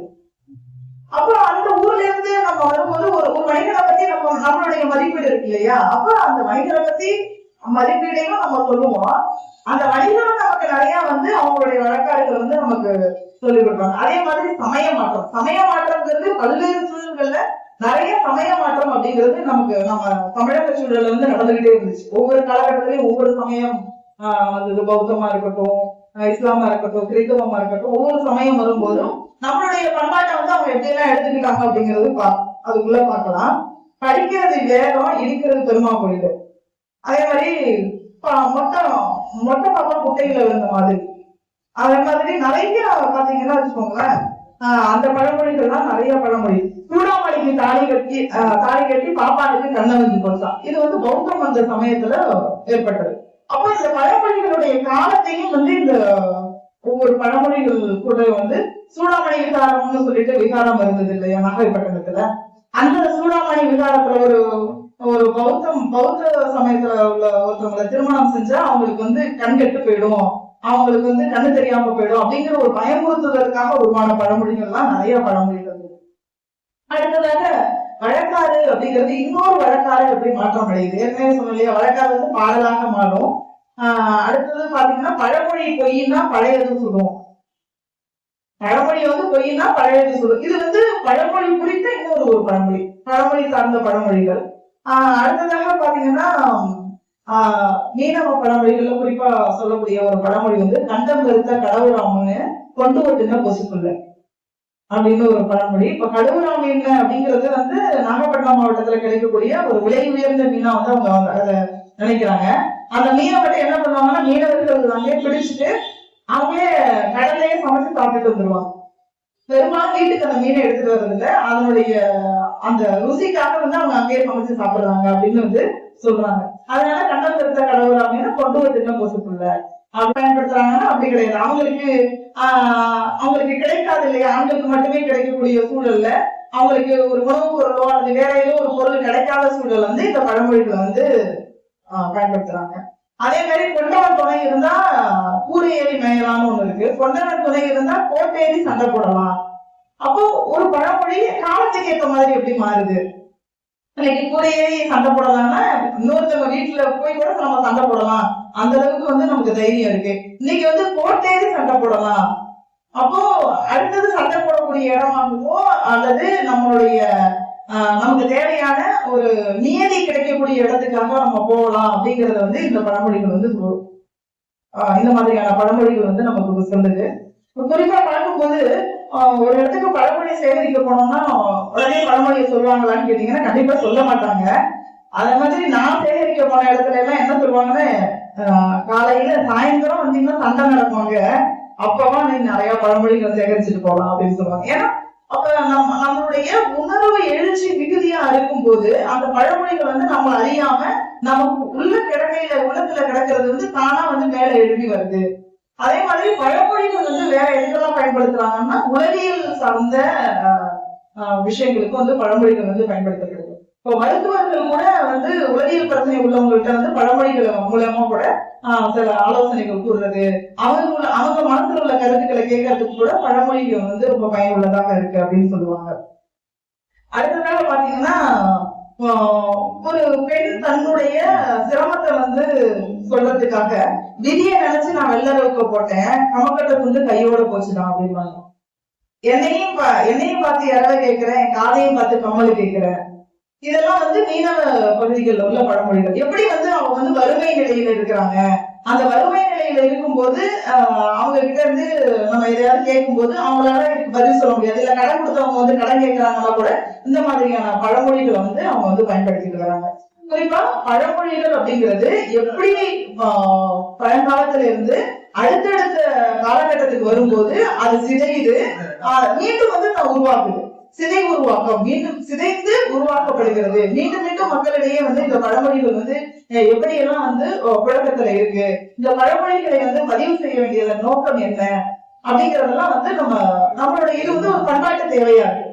இன்னைக்கு பண்பாட்டுல பழமொழிகள் வந்து எவ்வளவு முக்கியத்துவம் வாய்ந்ததாக இருக்கு, இதை ஏன் வந்து நம்ம மறந்துட்டோம் அப்படிங்கறதெல்லாம் வந்து இன்னும் பல ஆய்வுகள் ஏற்கனவே நடந்துட்டு இருந்த நிலையில இன்னும் கூட நடந்துகிட்டு இருக்கு. ஆனா இது எல்லாத்தையும் நம்ம வந்து பதிவு செய்ய மறந்துட்டோம். குறிப்பிட்ட காலத்துக்குள்ளேயே வந்து இது முழுக்க மறைவதற்குள்ளேயோ அல்லது சிதைந்து போவதற்குள்ளேயோ இந்த பழமொழிகளை வந்து பதிவு செய்ய வேண்டியது ஒரு காலத்தினுடைய கட்டாயமாக கருதி நல்ல ஒரு வாய்ப்பளித்தமைக்கு நன்றி கூறி விடைபெறுகிறேன். தன்னுடைய ஒளிக்கருவிகளினால் வெளி உலகத்துக்கு கொண்டு வந்தவர், உலகம் முழுக்க தமிழோட முழுக்கெல்லாம் கொண்டு வந்தவர் பாரதிராஜா. அந்த பாரதிராஜா பத்தி பல பேர் பேசுவீங்க. இருந்தாலும் இன்றைய தினம் வந்து மேலும் பழமொழியை பற்றி பேசினால 2 பழமொழி. அதை எங்க பாட்டி எனக்கு அடிக்கடி சொல்லுவாங்க. கூரை ஏறி கோழி பிடிக்க தெரியாதவன் வானம் ஏறி வைகுண்டம் போனாங்க. இதுவும் வந்து அதாவது அவங்க எதுக்கு சொல்லுவாங்க, எது நம்மளால நாங்க ஏதாச்சும் சொன்னோம்னா அதுக்கு உடனே சொல்லிடுவாங்க. அப்புறம் வந்து எக்ஸ்ட்ரீமா ஏதாச்சும் ஸ்கூலுக்கு கேட்டோம்னா மழை வாழ்க்கை வாழ்வுக்கு மாதம் 2 கட்டி வழக்கமாகலாம் அப்படிம்பாங்க. என்னன்னா நாங்க வந்து அடிக்கடி சிலேட்டு குச்சை உடைச்சிருவோம். இவ்வளவு சிலேட்டு குச்சை 2 உடைச்சு கொடுப்பாங்க. அன்னைக்கு போனா அந்த சிலேட்டு குச்சிருக்காங்க, அடுத்த நாள் வேற கேட்பாங்க. அப்பா இந்த பழமொழி சொல்லுவாங்க, எனக்கு அதெல்லாம் அர்த்தம் தெரியல, அப்படியே சரளமா சொல்லுவாங்க. அதாவது தமிழ் மக்களின் மண் சார்ந்த இல்ல பழமை வாய்ந்த நம்முடைய முன்னோர்களிடம் ஒளிந்து கிடப்பது கோடிக்கணக்கான பழமொழிகள். அந்த பழமொழிகள் அனைத்துமே வாழ்வாதாரத்தை சார்ந்ததை ஒழிய யாரையும் வசைப்பாடுவதற்காக அல்ல. திரைக்காவியங்கள் வசைப்பாடுவதற்காக அந்த பழமொழி ஊடாலே தங்களுக்காக பயன்படுத்தி கொண்டார்களே ஒழிய அது மண் சார்ந்த பழமொழிகள் என்பதை கூறு சிறந்தது ஒரு தலைப்பு. இந்த தலைப்பை வந்து எழுதுறதே பெருசு. இதை வெறும் பழமொழியா சொல்லிட்டு போனா இதுல இவங்க பல பன்னாட்டு கருத்தரங்களை ஆய்வு கட்டுரைகள்லாம் சமர்ப்பித்த அந்த தைரியத்துல அழகான ஒரு தலைப்பை எடுத்து மிக சிறப்பாக படைப்பமைக்கு எங்களுடைய இலக்கியம் எங்களுக்கு நெஞ்சார்ந்த நன்றியை தெரிவித்துக் கொள்கிறது. வந்து ஒரு பொருத்தங்கள் நிறைய நடக்கும். யாரோட நினைவு நாளோ இல்ல எந்த தலைவர்களோட பிறந்த நாளோ இல்ல நம்ம இலக்கியம் ஒரு நடக்கிற அன்னைக்கு ஒரு மிகப்பெரிய ஜாம்பவானா நடந்திருக்காங்க. பல பேருக்கு நம்ம அன்றைய காலகட்டத்தில் அஞ்சலி செலுத்தியிருக்கோம். அது நம்ம இலக்கியங்களுக்கு கிடைத்த பொறுப்பினையா இல்ல நமக்கு அவ்வாறு அமைதா என்று தெரியாது. அதில் நல்லதும் இருக்கு, துயரமும் இருக்கு. இந்த நாள்ல இன்னைக்கு பாரதி ராஜா மண்ணை விட்டு மறைந்தது நம்ம நெஞ்சை விட்டு அகலாத செய்து இருந்தாலும் நாம் அஞ்சலி செலுத்திக்கிட்டோம். இப்ப நான் ஒருவரை பத்தி குறிப்பு மட்டும் தான் சொல்ல போறேன். உங்களுக்கு தெரிஞ்சா அவங்க யாருமே கடைசியில் சொல்லுங்க. மெயினா நம்மளுடைய நூலகர் சொல்றவங்க என்ன சொல்றாங்கன்னு பார்த்துருக்கோம். பாரதி ராஜா தேனி மாவட்டம் அள்ளி நகரம், இவர் தேனி மாவட்டம் சின்னமனூர். அவரை பத்தி தான் சொல்ல போறேன். 1925 பிறந்தவர். அவங்க அப்பா பேர் வேலுசாமி, அம்மா ஆரம்பி. 1950 சென்னை பல்கலைக்கழகத்துல நூலகத்துல அறிவியல் பட்டம் பெற்றாரு. 55 நாக்பூர் யூனிவர்சிட்டியில பொருளியல் பட்டம் பண்றாரு. 49 பொதுக்கல்வித்துறையில முத நூலகரா போய் ஜாயின் பண்றாரு. அதற்கு பிறகு 1958 மதுரை தியாகராஜர் கல்லூரியில இளவர் பட்டம் வாங்குறாரு. 1962 டெல்லி பல்கலைக்கழகத்துல நூலகவியலுக்காக ஒரு முதுவர் பட்டம் வாங்குறாரு. அதுக்கப்புறம் 1956 57 பிரான்ஸ் அண்ட் ஜெர்மன் 2 நாட்டுக்கு சேர்ந்து மொழிக்கான ஒரு சான்றிதழ், தமிழ் மொழிக்கான சான்றிதழ் பிரான்ஸ் அண்ட் ஜெர்மன்ல வாங்குறாரு. அதுக்கப்புறம் 1962 கன்னிமாரா நூலகத்துல ஃபர்ஸ்ட் லைப்ரரியனா ஜாயின் பண்றாரு. அதுக்கப்புறம் ஜோதிடத்திலையும் ஒரு சப்ஜெக்ட் வாங்குறாரு மதுரை காமராஜர் யூனிவர்சிட்டியில. 1972 தமிழ்நாடு அரசு பொது நூலகத்துறையில் முதல் இயக்குனரா நூலகரா ஜாயின் பண்றாரு. பட் 1972 தமிழ்நாடு அரசின் பொது நூலகத்துறை இயக்குனரா ஜாயின் பண்றாரு. இதுல என்ன அச்சீவ்மெண்ட்னா, இந்தியாவுல ஒரு டைரக்டர் இயக்குனர் இருக்கிற பதவியில 10 ஆண்டு காலம் இருந்த ஒரே மனிதர் இவர் மட்டும்தான். டைரக்டர் போஸ்ட்ல 10 வருஷம் இருந்திருக்கிறாரு இவர் மட்டும்தான். தேசிய மாநில பல்கலைக்கழகத்தின் குழுக்கள்ல உறுப்பினராக இருந்திருக்கிறாரு. ஏறக்குறைய 1000 கட்டுரைகள் எழுதியிருக்கிறாரு. அதுல 101 ஆங்கில கட்டுரைகள். இது இல்லாம ஹிந்தி, மராத்தி, கன்னடம், மலையாளம் பல மொழிகள்ல அவர் பேசக்கூடியவர், எழுத்தவர். இந்திய நூலக இயக்கம் இவரோட நூல்களை சேகரித்து 400 பக்கங்கள், 4000 ஆண்டு வரலாற்று நூல்கள் அதுல இடம்பெற்றிருக்கான். தமிழக நூலகத்தின் இயக்குனர், அதாவது நம்மளுடைய வெங்கடாதன் ஐயா இந்திய நூலக தந்தை, தமிழர் நூலகத்தின் தந்தையாக போற்றப்படுகிறார். 2013 இயற்கை எழுதுகிறார். கடந்த ஆண்டு அவருடைய 100 வயது முடிந்து இந்த ஆண்டு இன்னைய தேதியில அவருக்கு 101வது வயது நிறைவேறுகிறது. அவர் யாருக்கும் தெரியுமா? டாக்டர் வே. தில்லைநாயகம், தமிழக நூலகத்துறையின் தலைவராக சொல்லியிருக்கீங்க. அதாவது எதுக்காகனா, நான் இன்னைக்கு பாரதி ராஜாவை பத்தி குறிப்பு எழுதலான்னு போய் எடுக்க போனேன். இந்த குறிப்பெல்லாம் கிடைச்சிச்சு. ஐயோ என்னடா இன்னைக்கு இப்ப தேதியை பார்த்தா இன்னைக்கு ஜூன் 10 இருந்துச்சு. சரி, மிக முக்கியமான பாரதி ராஜா பேசுறதுக்கு நிறைய பேர் இன்னைக்கு வருவாங்க. இவரை பத்தி நம்ம பேசிடுவோம். ஏன்னா இன்னைக்கு இந்த அளவுக்கு நம்ம இருக்கிறதுக்கு இவர் தான் காரணம். இவரை அப்படியே கேமராவில் எடுத்து நீங்க யூடியூப்ல போட்டோன்னு சொல்லுங்க. இவரை பார்த்து இவருடைய கடைசி 87வது வயதுல எடுக்கப்பட்ட போட்டோ இது. இவர் தான் அந்த தில்லை விநாயகம் என்பதை தெரிவித்துக் கொண்டு இந்த இனிய நிகழ்ச்சியில் 96 வருகிறது சிறப்பித்த அனைவருக்கும் வணக்கத்தை தெரிவித்துக் கொண்டு திரு இந்துமணி அவர்கள் தன்னுடைய உரையை ஆற்றலை கேட்டுக்கொள்கிறேன். அதாவது நிறைய தந்த தனபால் சார் அவர்களுக்கு நன்றியை சொல்லி, நம்ம மேடம் நான் முத போஸ்ட் ஆபீஸ்ல சூட்கேஸ தூக்கிட்டு போனேன். ஆயிரக்காரன்புரம், அதான் வேதாரண்யம், அவங்க ஊர். அங்கெல்லாம் புறம் தான் வரும். அதனால ஆனா எதுவுமே கேட்காத பழமையா சொல்லிட்டீங்க. எங்க அம்மா அடிக்கடி சொல்லுவாங்க, நாய்க்கு வேலை இல்லை, நிக்க நேரம் இல்லை அப்படிம்பாங்க. இது யதார்த்தமான பழமொழி. இந்த மாதிரி நிறைய பழமொழி இருக்கு. ஆனா நிறைய பழமொழி சொன்னோம்னா முழுசா சொல்லி முடிக்க முடியாது. அது பெரிய பிரச்சனையா இருக்கும். ஆனா நீங்க அந்த சூழல்லாம் கருதி கிளைமாக்ஸ்ல லைட்டா அந்த வால்யூமை நீங்களே கட் பண்ணிட்டீங்க. நாகரிகம் கருதி நீங்களே எடிட் பண்ணிட்டீங்க. எதுக்கு நான் கேட்டேன்னா, பெண்கள் 2 பேரும் சண்டை போடும்போது தான் பழமொழி அதிகமா இருக்கும். அத பழமொழியை வச்சே நாங்க 10 நிமிஷம் ஓட்டுவோம் பட்டிமன்றத்துல. அருமையா சொன்னீங்க. கீச்சாங்குப்பத்தை பத்தி சொன்னீங்க. அதோட கருவாட்டு வாசம் எங்களுக்கு அடிச்சது.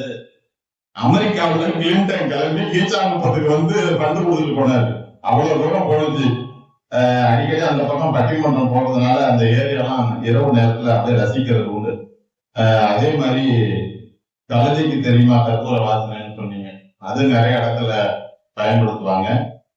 முதல் மரியாதை, இந்த திகட்டாத திரைப்படங்கள்ல நான் தொடர்ந்து பேசும்போது முதல் மரியாதை பத்தி சொல்லலாம்னு மெதுவா சொல்லிக்குவோம்னு நினைச்சேன். ஆனா இன்னைக்கு பாரதி ராஜானால அந்த ஒரு 2 சீன் மட்டும். சிவாஜி கணேசன் ஒப்பந்தம் ஆயிட்டார் சார். ஷூட்டிங் ஸ்பாட்டுக்கு போனோம்னா எங்கப்பா மேக்கப் மேன்லாம் அப்படின்னு இருக்காரு. உடனே பாரதி ராஜாவோட அசிஸ்டன்ட்லாம் மேக்கப் எல்லாம் கிடையாது அப்படின்னு. உடனே சிவாஜி சொன்னாரா, என்னடா மேக்கப் கிடையாதா, சரி டைலாக் கொடுறா அப்படின்னா, வசனம் எல்லாம் கிடையாது, சினிமால தான் நடிக்க போட்டீங்க, விளையாடுறீங்களா அப்படின்னு கூப்பிடுறா அவனை. ஒன்னும் பாரதி ராஜா வந்தா, என்னடா ஒன்னும் வசனம் இல்ல அண்ணன், இருங்க வெயிட் பண்ணுங்க, நீங்க ரெஸ்ட் எடுங்க. சாயந்தரம் 5 மணிக்கு அந்த சன் செட் வருவாங்க, அண்ணன் வாங்க சீக்கிரம் வாங்க அண்ணன், சூரியன் போது அந்த ஷேடோல அப்படியே நடந்து போங்க. சரி நடந்தாராம். அப்படியே திரும்ப வாங்க அப்படின்னா உடனே கடுப்பாயிட்டாரா, என்ன விளையாடுறீங்களா, என்ன வச்சு காமெடி கூடி பண்றீங்களா, ஒழுங்கா சொல்ற காட்சியை சொல்றேன், இல்லன்னு இருங்க வரேன் கொஞ்ச நேரம் இருங்க முறைச்சு பாருங்க அங்க சரிங்க, இப்படியே பண்ணிட்டு இருக்காங்க. ரொம்ப சொல்லிட்டாராம், நான் கேன்சல் பண்ணிடுறேன் கால் சீட்டா இருங்க, இல்லன்னு பேசாம இருங்க. அதுக்கப்புறம் போட்டு பார்த்தோம்னா சிவாஜி கணேசன் சொன்னாராம், காலில செருப்பு கூட போடாம பாரதி ராஜா அந்த கிராமத்து வீதியில இங்க நடக்க விட்டாரு, நான் நடந்தேன், படம் 200 நாள் ஓடுனுச்சு அப்படின்னாரு. இப்ப எல்லாம் ஓடுறாங்க, படம் நடக்குது மெதுவா, 10 நாள் கூட போக மாட்டேங்குது. பாரதி ராஜா வந்து அந்த படத்துல இன்னைக்கு அவரையும் காமிக்கிறான், அந்த கிளைமாக்ஸையும் காமிக்கிறான். ராதா வந்து அஞ்சலி செலுத்தும் போதுதான் எல்லாரும் அழுதுட்டாங்க. முதல் மரியாதை பாதி ஓடிடுச்சு, அவங்களால 2 வார்த்தை கூட பேச முடியல. அந்த மாதிரி வைரமுத்து சொல்லும் போது ஒரு வார்த்தை சொன்னாரு, வானத்தில் நட்சத்திரங்கள் அதிகமாக இருக்கும், அதை விட மண்ணில் அதிக நட்சத்திரங்களை உருவாக்கியவர் பாரதி ராஜா அப்படின்னாரு. வைரமுத்து இவ்வளவு அழுது நாங்க பார்த்ததே இல்லை. கவிராஜன் கதையை சொல்லும் போது பட்டுக்கோட்டையில அழுத பார்ப்போம், அவரால் பேசவே முடியல. அந்த அளவுக்கு என்னமோ நம்மளே அறியாம நான் நிறைய தடவை அழுதுட்டேன். ஏன் அழுவணும்னு எங்களுக்கே தெரியல. வைரமுத்து அழும்போது இங்க ஆட்டோமேட்டிக்கா கண்ணுல தண்ணி வருது. அப்பதான் ஒரு கவிஞர்னா ஒரு சொந்த பந்தம் இயற்கையா இருக்கும் போட்டு இருக்கு அப்படின்ட்டு இங்க வந்து பாடல் வைக்கும் போது கூட ஐயா அருமையா போட்டோ பிடிச்சு அது இந்த பக்கம் பாரதி ராஜா குத்து விளக்கெல்லாம் போட்டு அட்டகாசமா நான் எல்லாத்துக்கும் போட்டு விட்டேன் குரூப்ல. ஆக அந்த உணர்வெல்லாம் இங்க பதிவு செய்ய நேரம் இல்லை. ஆளுக்கு 1 நிமிஷமோ 2 நிமிஷமோ. நான் ஒரே ஒரு செய்தியை மட்டும் சொல்லி முடிக்கிறேன், அதுக்கப்புறம் விழாவரையே நம்ம பேசுவோம். பட்டிமன்றம் 3 மணி நேரம் நடத்துவேன் சார். இதே மன்னர் சர்வஜி கல்லூரியில பட்டிமன்றம். தீர்ப்புக்கு நான் பாரதி ராஜாவை தான் அப்ப எடுப்பேன். வேதம் புதிது படத்துல சினிமாவின் பெருமைகளை பத்தி சொல்லும் போது சினிமா நல்லது செஞ்சதுன்னு சொல்லணும்.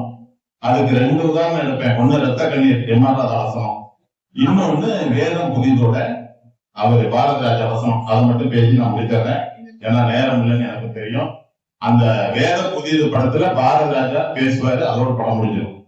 அந்த கதாநாயகன் பாலு கொலை செய்யப்படுவார், பிரேம் அப்படியே நிற்கும், பாரதி ராஜா பேசுவார், பாலு என்கிற இந்த மனிதனின் மரணம் உங்களுக்கு சம்மதமா?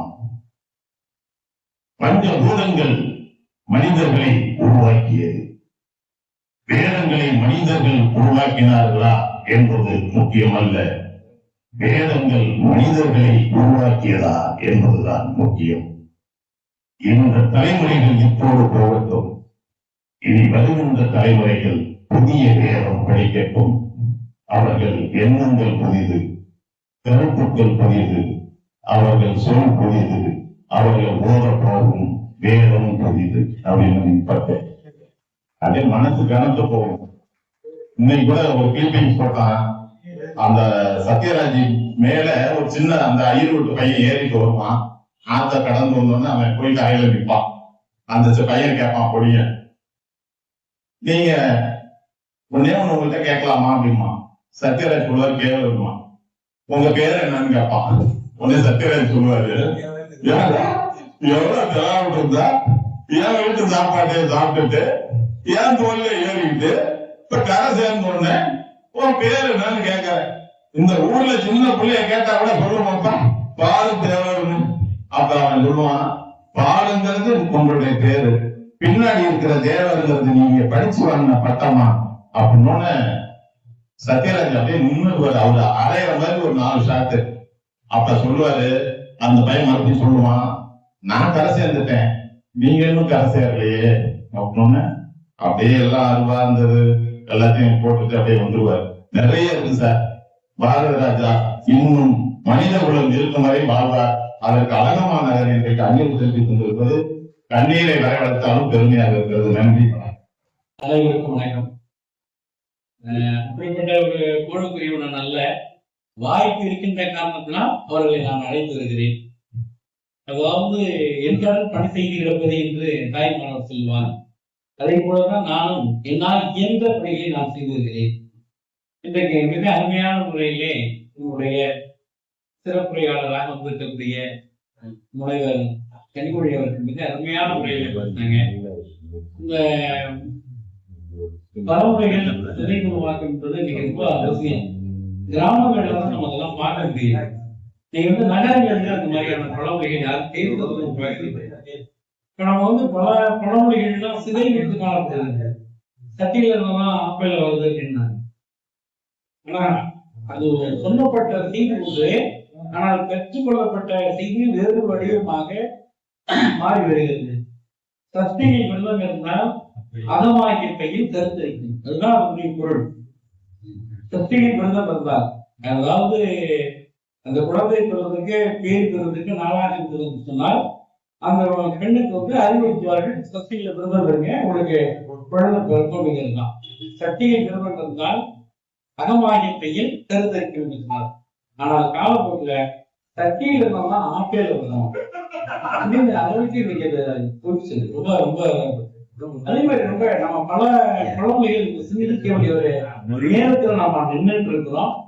காரணம் என்ன அப்படின்னா, இது மாதிரியான அந்த புரிதல் வேறு விதமாக போய் கொண்டிருக்கின்ற காரணத்தினால் அந்த புரிதலில் குழப்பம் ஏற்படுகிறது. அப்ப இந்த காலத்துக்கு ஏற்ற தேவைகளாக அவரவர்கள் சந்தித்த விளைவின் காரணமாகத்தான் இது வருகிறது என்று எனக்கு பாடம் நடத்திய ஆசிரியர் என்று குறிப்பிட்டு சொன்னார்கள். அந்த வகையில் மிக அருமையான முறையில இன்றைக்கு நடத்திய சிறப்புரையாளர்களுடைய நெஞ்சார்ந்த பாராட்டுகளை நன்றி நான் தெரிவித்துக் கொள்கிறேன். இந்த 95 வாரம் என்று நம்ம நடத்திட்டு இருக்கோம்னு சொன்னா அதற்கு முழுக்க காரணம் இங்க வந்திருக்கக்கூடிய ஆளுமைகளுடைய ஒத்துழைப்பு தான். தனி மனிதனுடைய உருவாக்கல, அதாவது தனிமரம் சுமப்பாகாது, ஊர் கூட இழுத்தாதான் தேர் நகரம். இப்படி இருக்கக்கூடிய இன்னைக்கு அன்பாத்தான் வந்திருக்கிறாரு. இன்னைக்கு இந்த நகரத்தை சின்ன பையன் நரபாலனுக்கு நடத்தி கொண்டிருக்கக்கூடிய வலுவட்டறைகள் இருக்கிறார்கள், நம்முடைய வரலாற்று ஆசிரியர் இருக்கிறார்கள். இதை நாம் என்ன பேசுறோங்கிறதெல்லாம் பதிவு செய்யக்கூடிய கரலை சேர்மா இருக்கிறார், திருசா இருக்கிறாங்க. அடுத்தது இலக்கண வித்தகர்களுடைய தலைமை ஆசிரியர் புகழேந்தி இருக்கிறார், சிவனேசன் இருக்கின்றார். அடுத்தடுத்து வரக்கூடிய ஒவ்வொரு பெரிய மனிதர்கள் இங்க இருக்கின்றார். எல்லா பேரையும் நம்ம சொல்ல முடியாது. இது அனைத்து நபர்களுடைய ஒத்துழைப்பு தான், ஆதரவு தான். ஜெயக்குமா சிரிக்கிறாரு, மறந்தியா அப்படிங்கிற மாதிரி ஒரு திருப்பி சிரிக்கிறாரு. எல்லாருமே இன்றைக்கு இந்த பங்கெடுத்த காரணத்தினால்தான் இதை நமக்கு நடைபெறுகிறது. ஒரே ஒரு செய்தி சொல்லி, ஏன்னா நான் நிறைவு செய்கிறேன். நான் சனிக்கிழமை ஜெயக்குமா சாருடைய புத்தக விமர்சனம் ஒண்ணு இருக்கிறது. அது நம்ம எல்லாரும் போய் நம்ம பார்க்கணும். நம்ம பேசுறதெல்லாம் பதிவு செய்யக்கூடிய கரந்தை ஜெயக்குமார் சாதாரண மனிதர் இல்ல. ஒரு நீண்ட காரணமாக வளர்ப்பு பக்கங்களில் அவர்களுடைய பதிவினை செய்திருக்கிறார். மிக ஒரு விசித்திரமான சிந்தனை, ஆழமான ஒரு தேடல் அவருடைய பதிவுகளிலே காணப்படுகிறது.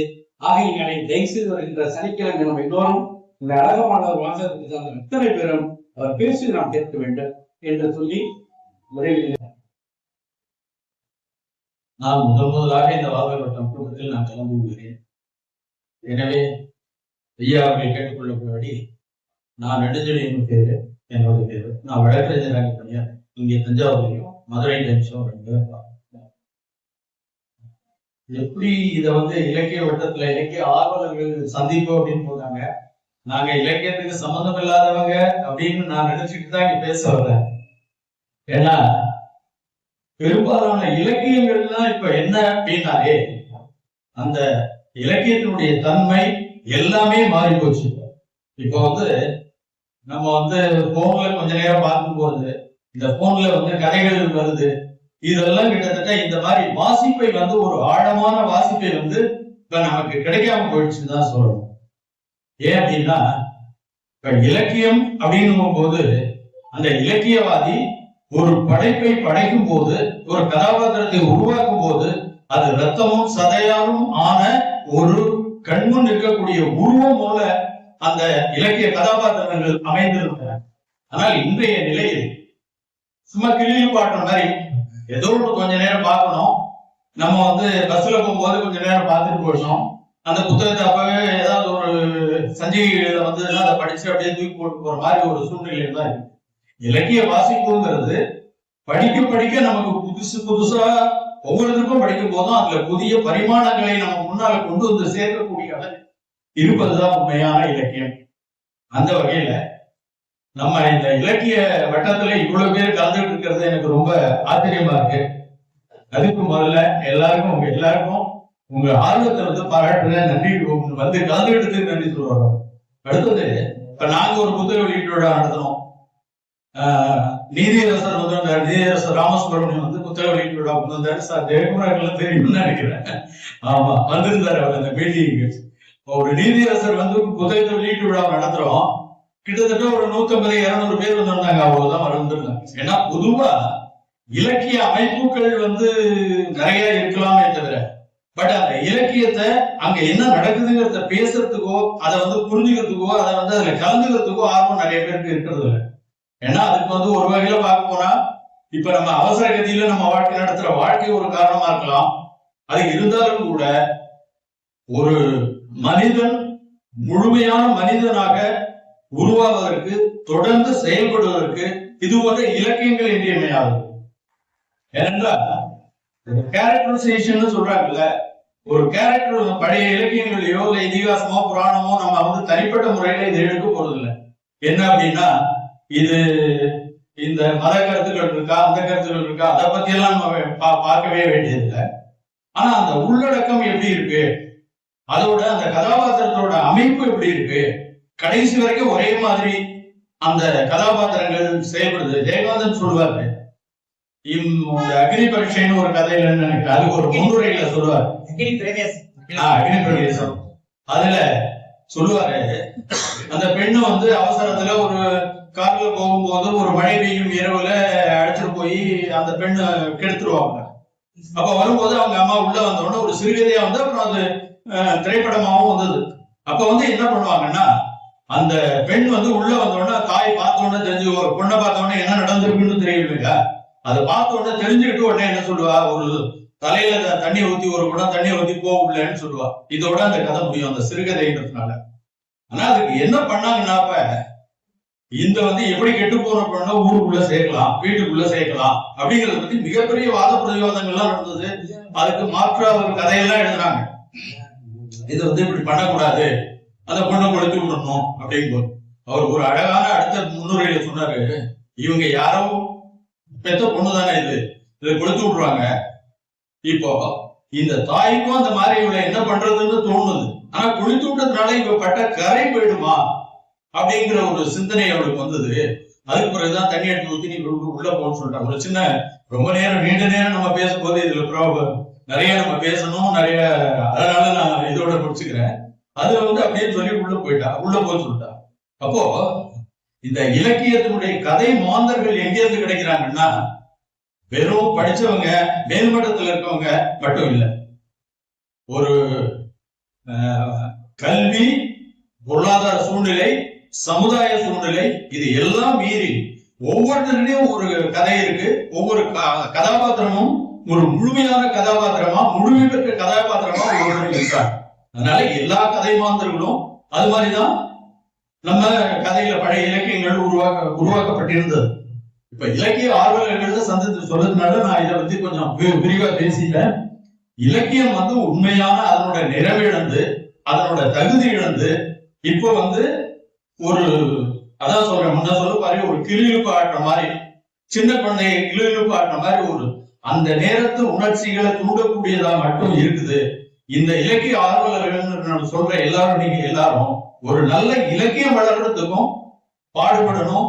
அதுக்கான அந்த வாசகர்கள் அந்த இலக்கியம், அது மாதிரி இலக்கியத்தை ஒண்ணு நம்ம வந்து அந்த இலக்கியத்துக்கு சப்போர்ட் பண்றது மூலம் இது மாதிரி இலக்கியங்கள் வர்றதுக்கு ஒரு முழுமையான இலக்கியங்கள் உருவாகிறதுக்கும் காரணமா இருக்கணும்னு சொல்லி வாய்ப்புக்கு நன்றி கூறி என் பெயர் அரவிந்தன். தஞ்சை தமிழ் பல்கலைக்கழகத்துல மொழிபெயர்ப்பு துறையில முனைவர் பட்டம் பண்ணிட்டு இருக்கேன். ஐயா சொன்னது போலவே இந்த இலக்கியங்கள் உணர்ச்சியை தூண்டுறது போலதான் இருக்கு அப்படின்றதுனால உண்மையாலுமே அது போன்றதான் நாங்க வாசிக்கும் பொழுது தெரியுது. படிக்கும் பொழுது அது ரொம்ப அழகா இருக்கே அப்படின்ற ஒரு தாக்கத்தை ஏற்படுத்துது. கொஞ்சம் நேரம் கழிச்சு அதை யோசிக்கும் பொழுது அதை பத்தி ஒரு பெரிதான ஒரு எண்ண ஓட்டங்கள் வந்து அடுத்த கட்டத்துக்கு போகாம அதோடையே நின்றது போன்றத எங்களாலையும் உணர முடியுது. அதை ஏன் அப்படி சொல்றேன்னா, இதுக்கு முன்னாடி எழுதப்பட்ட இலக்கியங்களை வாசிக்கும் பொழுது அது வந்து உபயோகக்குள்ள போயிட்டு ஒரு தாக்கத்தை ஏற்படுத்தி வாழ்க்கையில் எப்படி நடத்தணும் அப்படின்ற நல்ல கருத்துக்களை அடுத்தடுத்த சூழல்ல எங்களுக்கு கற்றுக் கொடுக்குது அப்படின்றதையும் தெரிஞ்சுக்கிறேன். அதே போல ஒரே ஒரு திருக்குறளை மட்டும் பதிவு செய்யலாம் அப்படின்னு நினைக்கிறேன். என்ன அப்படின்னா, திறனறிந்து சொல்லுக சொல்லி அறனும் பொருளும் அதனை நோங்கு இல் அப்படின்றாரு. என்ன அப்படின்னா, நம்ம அறம் செய்யறதுதான் ரொம்ப முக்கியமான ஒண்ணு. வாழ்க்கையில் எல்லாருக்கும் அறம் செய்யணும் அப்படின்னு சொல்லிட்டு நிறைய பொருள்களை உதவி செஞ்சுட்டு இருப்போம். அதே போல பொருளீட்டுறதும் ரொம்ப முக்கியம் அப்படின்ட்டு நம்ம நிறைய அறத்துக்காகவும் பொருளுக்காகவும் நம்மளுடைய வாழ்க்கையில பெரும்பகுதியை செலவிட்டு இருக்கோம். ஆனா அதெல்லாம் விட பெருசு எது தெரியுமா? ஒரு நல்ல இடத்துல இது போன்ற ஒரு நல்ல சபையில ஒரு சரியான சொல்ல சொன்னாலே போதும், அது அந்த அறத்துக்கும் பொருளுக்கும் ஈடானது அப்படின்றத வள்ளுவர் அழகா சொல்லியிருப்பாரு. நன்றி. அம்மா பேசுனதுல பழமொழியை பத்தி பேசினால எங்க ஊர்ல ஒரு 2 பழமொழி இருக்கும், அதையும் போயிருந்துட்டேன். என்ன அப்படின்னா, கேளு கொட்டுச்சான் தென்னமரத்துக்கு நெறியடித்தான் பழமரத்துக்கு அப்படின்னு சொல்லுவாங்க. அதாவது அதை இப்ப சொல்லணும்னா இங்க சுவிட்சு போட்டா அங்க லைட் தெரியுது அப்படின்ற மாதிரி இப்ப மாற்றி கூட சொல்லலாம். இன்னொரு பழமொழி சொல்லுவாங்க, எங்க பாட்டி பக்கத்துல கிட்ட பாட்டி சொன்னாங்க, அதுக்கான பொருள் எனக்கு தெரியல. என்ன அப்படின்னா, வாழா வெட்டிக்கு கல்யாணமா வளர்ச்சி கொட்டுங்க மேலத்தனானா அப்படின்னு அவங்க சொன்னாங்க. அதுக்கான பொருளும் எனக்கு தெரியல. நன்றி, வணக்கம். கூட்டத்திற்கு வந்திருக்கின்ற அத்தனை சான்றோர்களுக்கும் பெரியவர்களுக்கும் என்னுடைய வணக்கத்தை தெரிவித்துக் கொள்கின்றேன். மிக சிறப்பான முறையிலே தொய்வு இல்லாமல் ஒரு செயலை ஒருவர் செய்யும் போது அதை தொய்வு இல்லாமல் விடாமல் செய்து முடிப்பது என்பதுதான் பெரிய ஒரு சாதனை. அந்த சாதனையை தஞ்சை மாநகரத்திலே இந்த அழகம்மாள் நூலகம் ஒன்றே செய்து கொண்டிருக்கிறது என்பது எல்லோருக்கும் அனைவருக்கும் தெரிந்த ஒரு செய்தி. இது நம் மனதிற்கு ஒரு மகிழ்ச்சியையும் ஒரு எழுச்சியையும் இலக்கிய இலக்கண வளத்தையும் அறிவையும் வளர்க்கிறது. நிச்சயமா அழகம்மாள் நூலகத்துக்கு வர்றவங்க நிச்சயமா ஒரு எழுத்தாளராக முடியும், பேச்சாளராக முடியும், கவிஞராக முடியும், ஒரு சாதனை செய்ய முடியும். அந்த அளவுக்கு இங்கே கருத்துக்கள் கொட்டி கிடக்கின்றன. அங்க புத்தகங்கள் அழுக்கப்பட்டிருக்கின்றன. அதில் உள்ள செய்திகள் இங்கே கூறப்படுகின்றன. இன்று இயக்குனர் சுந்தரம் இமயம் பாரதிராஜா அவர்களின் நினைவு நாளை முன்னிட்டு ஒரு செய்தியை மட்டும் சொல்லிவிட்டு, அவர் ஒரு படம் நடித்திருப்பார் கதாநாயகனாக, கண்ணுக்குள் ஈரம் என்ற படம். அதுல சலவை தொழில் செய்யும் ஒரு பெண் சலவை செய்து துணியெல்லாம் அவர்கிட்ட ஆபீஸ்ல வச்சுட்டு போவா. கிராமத்துக்கு படம் எடுக்க வந்திருப்பாரு. அந்த இடத்துல அந்த கிராமத்தை வச்சு ஒரு கதையை எழுதியிருப்பாரு. அவர் சொல்லுவார், கிராமத்துல எந்த கல்லை தொட்டாலும் சரி அது ஒரு கதை மறைந்திருக்கும் என்று அவர் சொல்லுவார். அந்த பெண் அந்த பாரதிராஜா விரும்புறா. ஆனா அவரு அதை பத்தி கவலையப்படல, போய் ஷூட்டிங் எடுத்துட்டு இருப்பாரு கிராமத்துல. ஆனா இந்த கதையினுடைய முடிவுல கடைசியா தான் அந்த பாரதிராஜா அந்த பெண்ணை விரும்புறாரு. கடைசி சீன்ல அந்த பெண் இங்க வர்றா, பாரதிராஜா இந்த பக்கம் வர்றாரு. 2 பேரும் ஒன்று சேர்ந்த நேரத்துல அந்த அந்த பெண்ணுக்கு வேண்டிய மனநிலை பாதிக்கப்பட்டவன் என்ன பண்ணுவான்னா, இந்த 2 பேரும் பழகிறது அவனுக்கு பிடிக்காது, அவளை தொடர்றது பிடிக்காது. அதனால இவன் என்ன பண்றான்னா, கடைசி சீன் 2 பேரும் நெருங்குற நேரத்துல பின்னாடி ஈர்த்தியால பாரதிராஜாவை பின்னாடி முதுகுல குத்திடும். இது நான் காஞ்சிபுரத்துல இந்த படத்தை பார்க்கும்போது குத்தி அவரு அப்படியே கீழே விழுந்துறாரு. அதோட இந்த படம் முடியுமா. ஆனால் பாரதிராஜா அந்த படத்துல கதையில இறப்பதை ரசிகர்கள் விரும்பவில்லை. பாரதிராஜா என்றும் உயிர்ப்போடு இருக்க வேண்டும் என்பதற்காக அந்த சீனை எடுத்துடணும்னு சொன்னாங்க. அதே சமயத்துல இந்த தஞ்சாவூர் வந்தவங்க அந்த சீன் இருக்காது. 2 பேரும் ஒன்னா அப்படியே நிக்கிற மாதிரி முடிச்சுருவாங்க அந்த படத்தை. அந்த மாதிரி பாரதிராஜா மேல மக்களுக்கு தமிழர்களுக்கு இந்த கிராமிய மனம் வீசக்கூடிய மணிவாசனையெல்லாம் நடக்க முடியாது, கருத்தமாக நடக்க முடியாது, சொல்லிட்டே இருக்க முடியாது. அதனால அவருக்கு நாம் என்றும் அவரை பாராட்டி அவரை நினைவு கொண்டு அவரை நினைத்து அவரை போற்றி மகிழ்கிறோம். இன்னொரு பழமொழியை பற்றி பேசினார்கள். அதாவது பழமொழி இன்னொரு மருகி வேறு பழமொழி வரும்போது நான் என்ன நினைக்கிறேன்னா, அது ஒரு தப்பு இருக்கிறத நான் நினைக்கல. இலக்குற மனிதர்கள் இன்னொரு பழமொழி உருவாகிறது. நம்ம தமிழ் மொழியில ஒரு சொல்லுக்கு பழமொழி இருப்பது போல ஒரு பழமொழி சரியான பழமொழிக்கு இன்னொரு பழமொழி வருகிறது அப்படின்னு சொல்லலாம். அது ஒரே உதாரணத்துக்கு நான் விடைபெறுகின்றேன். ஆணைக்கு காலம் வந்தா பூனைக்கு காலம் வரும் அப்படின்னு சொல்லுவாங்க. ஆனா அதற்கு உண்மையான இலக்கிய ரீதியாக நெய் என்ற பசுனுடைய நெய், பூனை என்ற பூனுடைய தேன். இந்த நெய்யை பசுனுடைய நெய்யை நான் சாப்பிட்டு நமக்கு ஒரு நோய் வந்து விடுகிறது என்றால் நிச்சயமாக இந்த பூனையுடைய தேன் மருந்தாக பயன்படும் அப்படிங்கிறது அதனுடைய பொருள். ஆனா ஆணைக்கு காலம் வந்தா பூனைக்கும் காலம் வரும் நம்ம சண்டை பூனையும் சொல்லுவோம். இந்த மருந்துகள் இருந்தாலும் கூட அதுல ஒரு அர்த்தம் இருக்கிறது. நம்மளுடைய மக்கள், கிராமத்தில் உள்ள மக்கள் அதை மாற்றி பேசுகிறது.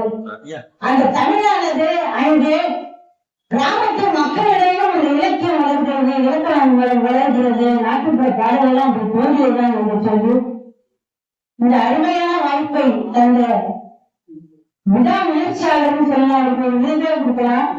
எப்படியாவது செம்பிள்கள் மாதிரி ஒரு சதம் அடிக்கணும்னு அடிச்சுட்டு இருக்காரு, அடிச்சுட்டாரு. 100 என்ற ஒரு சதத்தை எடுத்து விட்டார். அவருடைய விடாமுயற்சியையும் அவருடைய அந்த இலக்கிய ஆர்வத்தையும் தமிழ் ஆர்வத்தையும் நான் பாராட்டி போற்றி என்றும் நான் பாராட்டி கொண்டே இருப்பேன் என்று சொல்லி அனைவரும் இங்கு இந்த நூலக கூட்டத்திற்கு பல கருத்துக்களை சொல்லி உங்களுக்கெல்லாம் அறிவை புகட்டிக் கொண்டிருக்கிற அனைவருக்கும் வணக்கம் வணக்கம் என்று கூறி விடைபெறுகின்றேன் என்று வணக்கம். அவரு 150 200 தாண்டா போறேன்னு சொல்லிட்டு இருக்காரு. இப்ப கண்ணுல தெரியல செஞ்சுரி அடிக்கப்படுகின்ற செஞ்சுரியனுக்கு வணக்கம்.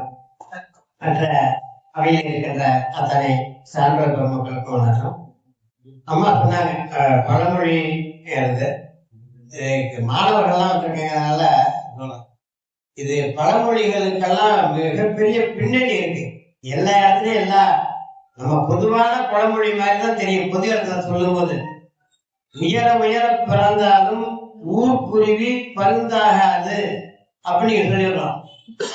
நான் மயிலாடுதுறையில இருந்தப்ப தயவுசெய்து நான் ஜாதி எதையும் சொல்லல, ஒரு இடைநிலை ஜாதியோட கூட்டம் நடந்துட்டு இருக்கு.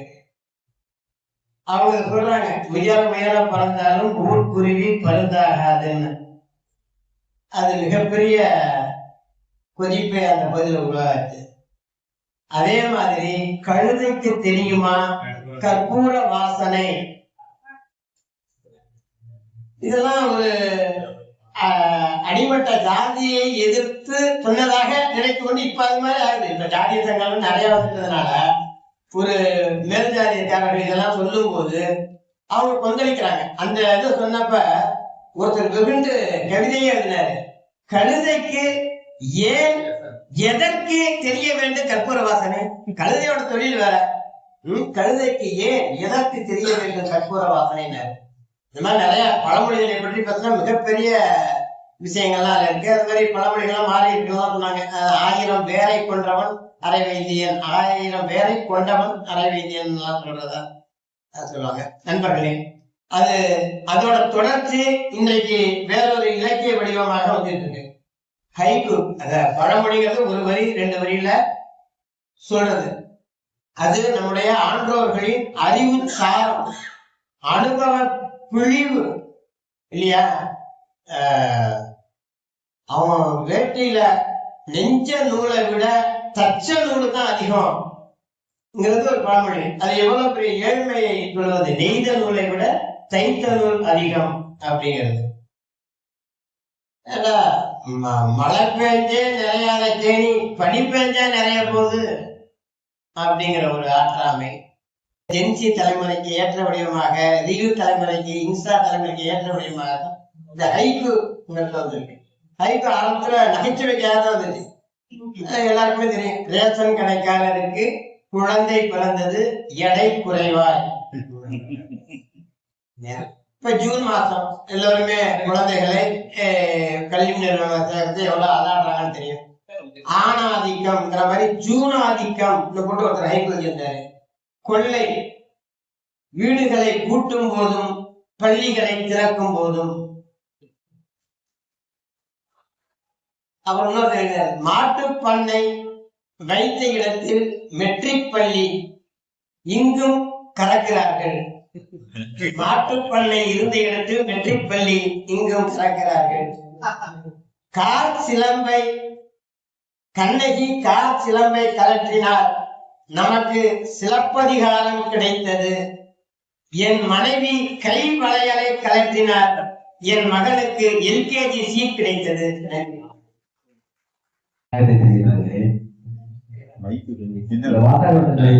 நிறைய சொல்லலாம். ராஜமாணிக்கம் அவர்கள்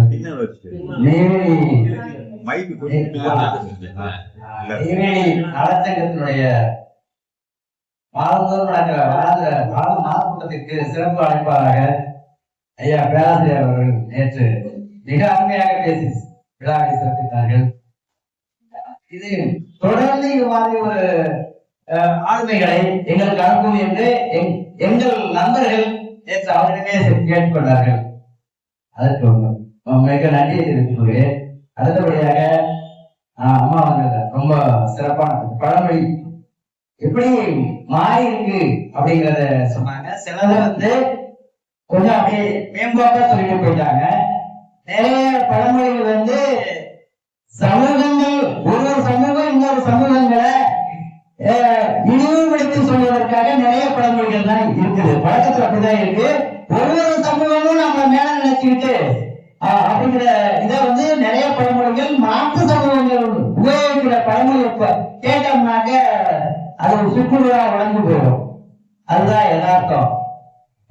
இப்ப வந்து பாத்தீங்கன்னா நிறைய வார்த்தைகளை கூட பத்திரிகைகள் எல்லாம் மாற்றி எழுத சொல்றாங்க. கூடான நட்புணி எழுதுங்க. எல்லாத்துலயுமே கள்ளக்காதல், கள்ள சந்தைகள் மது விற்பனை, கள்ள கூட்டணி, அது பெரிய தலைவர்கள் கூட வந்து அந்த வார்த்தையை உபயோகப்படுத்துறாங்க. கள்ளக்கூட்டணியில வந்து சர்வசாதாரணமா எல்லா மீட்டிங்லயுமே சொல்றாங்க. சோ அது வந்து ஆழ்ந்து ரொம்ப யோசிச்சு பார்க்கும்போது ஒரு குறிப்பிட்ட சமூகத்தை வந்து இன்னமும் மனசுல வச்சுட்டு பேசுறாங்களோ அப்படிங்கிற ஒரு உணர்வு இருக்குது. அதனால பழமொழிகள் அவங்க சொன்ன மாதிரி நிறைய பழமொழிகள் சமூகம் சார்ந்த, சமூக இழிவு சார்ந்த, அவங்க சொல்ற மாதிரி சார் சொன்னாரு கலைக்கு தெரியுமா கற்பூர வாசனைங்கிறது இந்த காலத்துல எப்படி மாறி வந்திருக்கு அப்படிங்கிறது. அதனால இந்த பழமொழிகள் சிலரை மறக்கலாம், சிலவற்றை சொல்லலாம், காலகட்டத்துக்கு தகுந்த மாதிரி அந்த பழமொழிகள் எல்லாம் மாறி இருக்கு அப்படின்னு சொல்லி நன்றி கேட்கிறேன். நன்றி, வணக்கம்.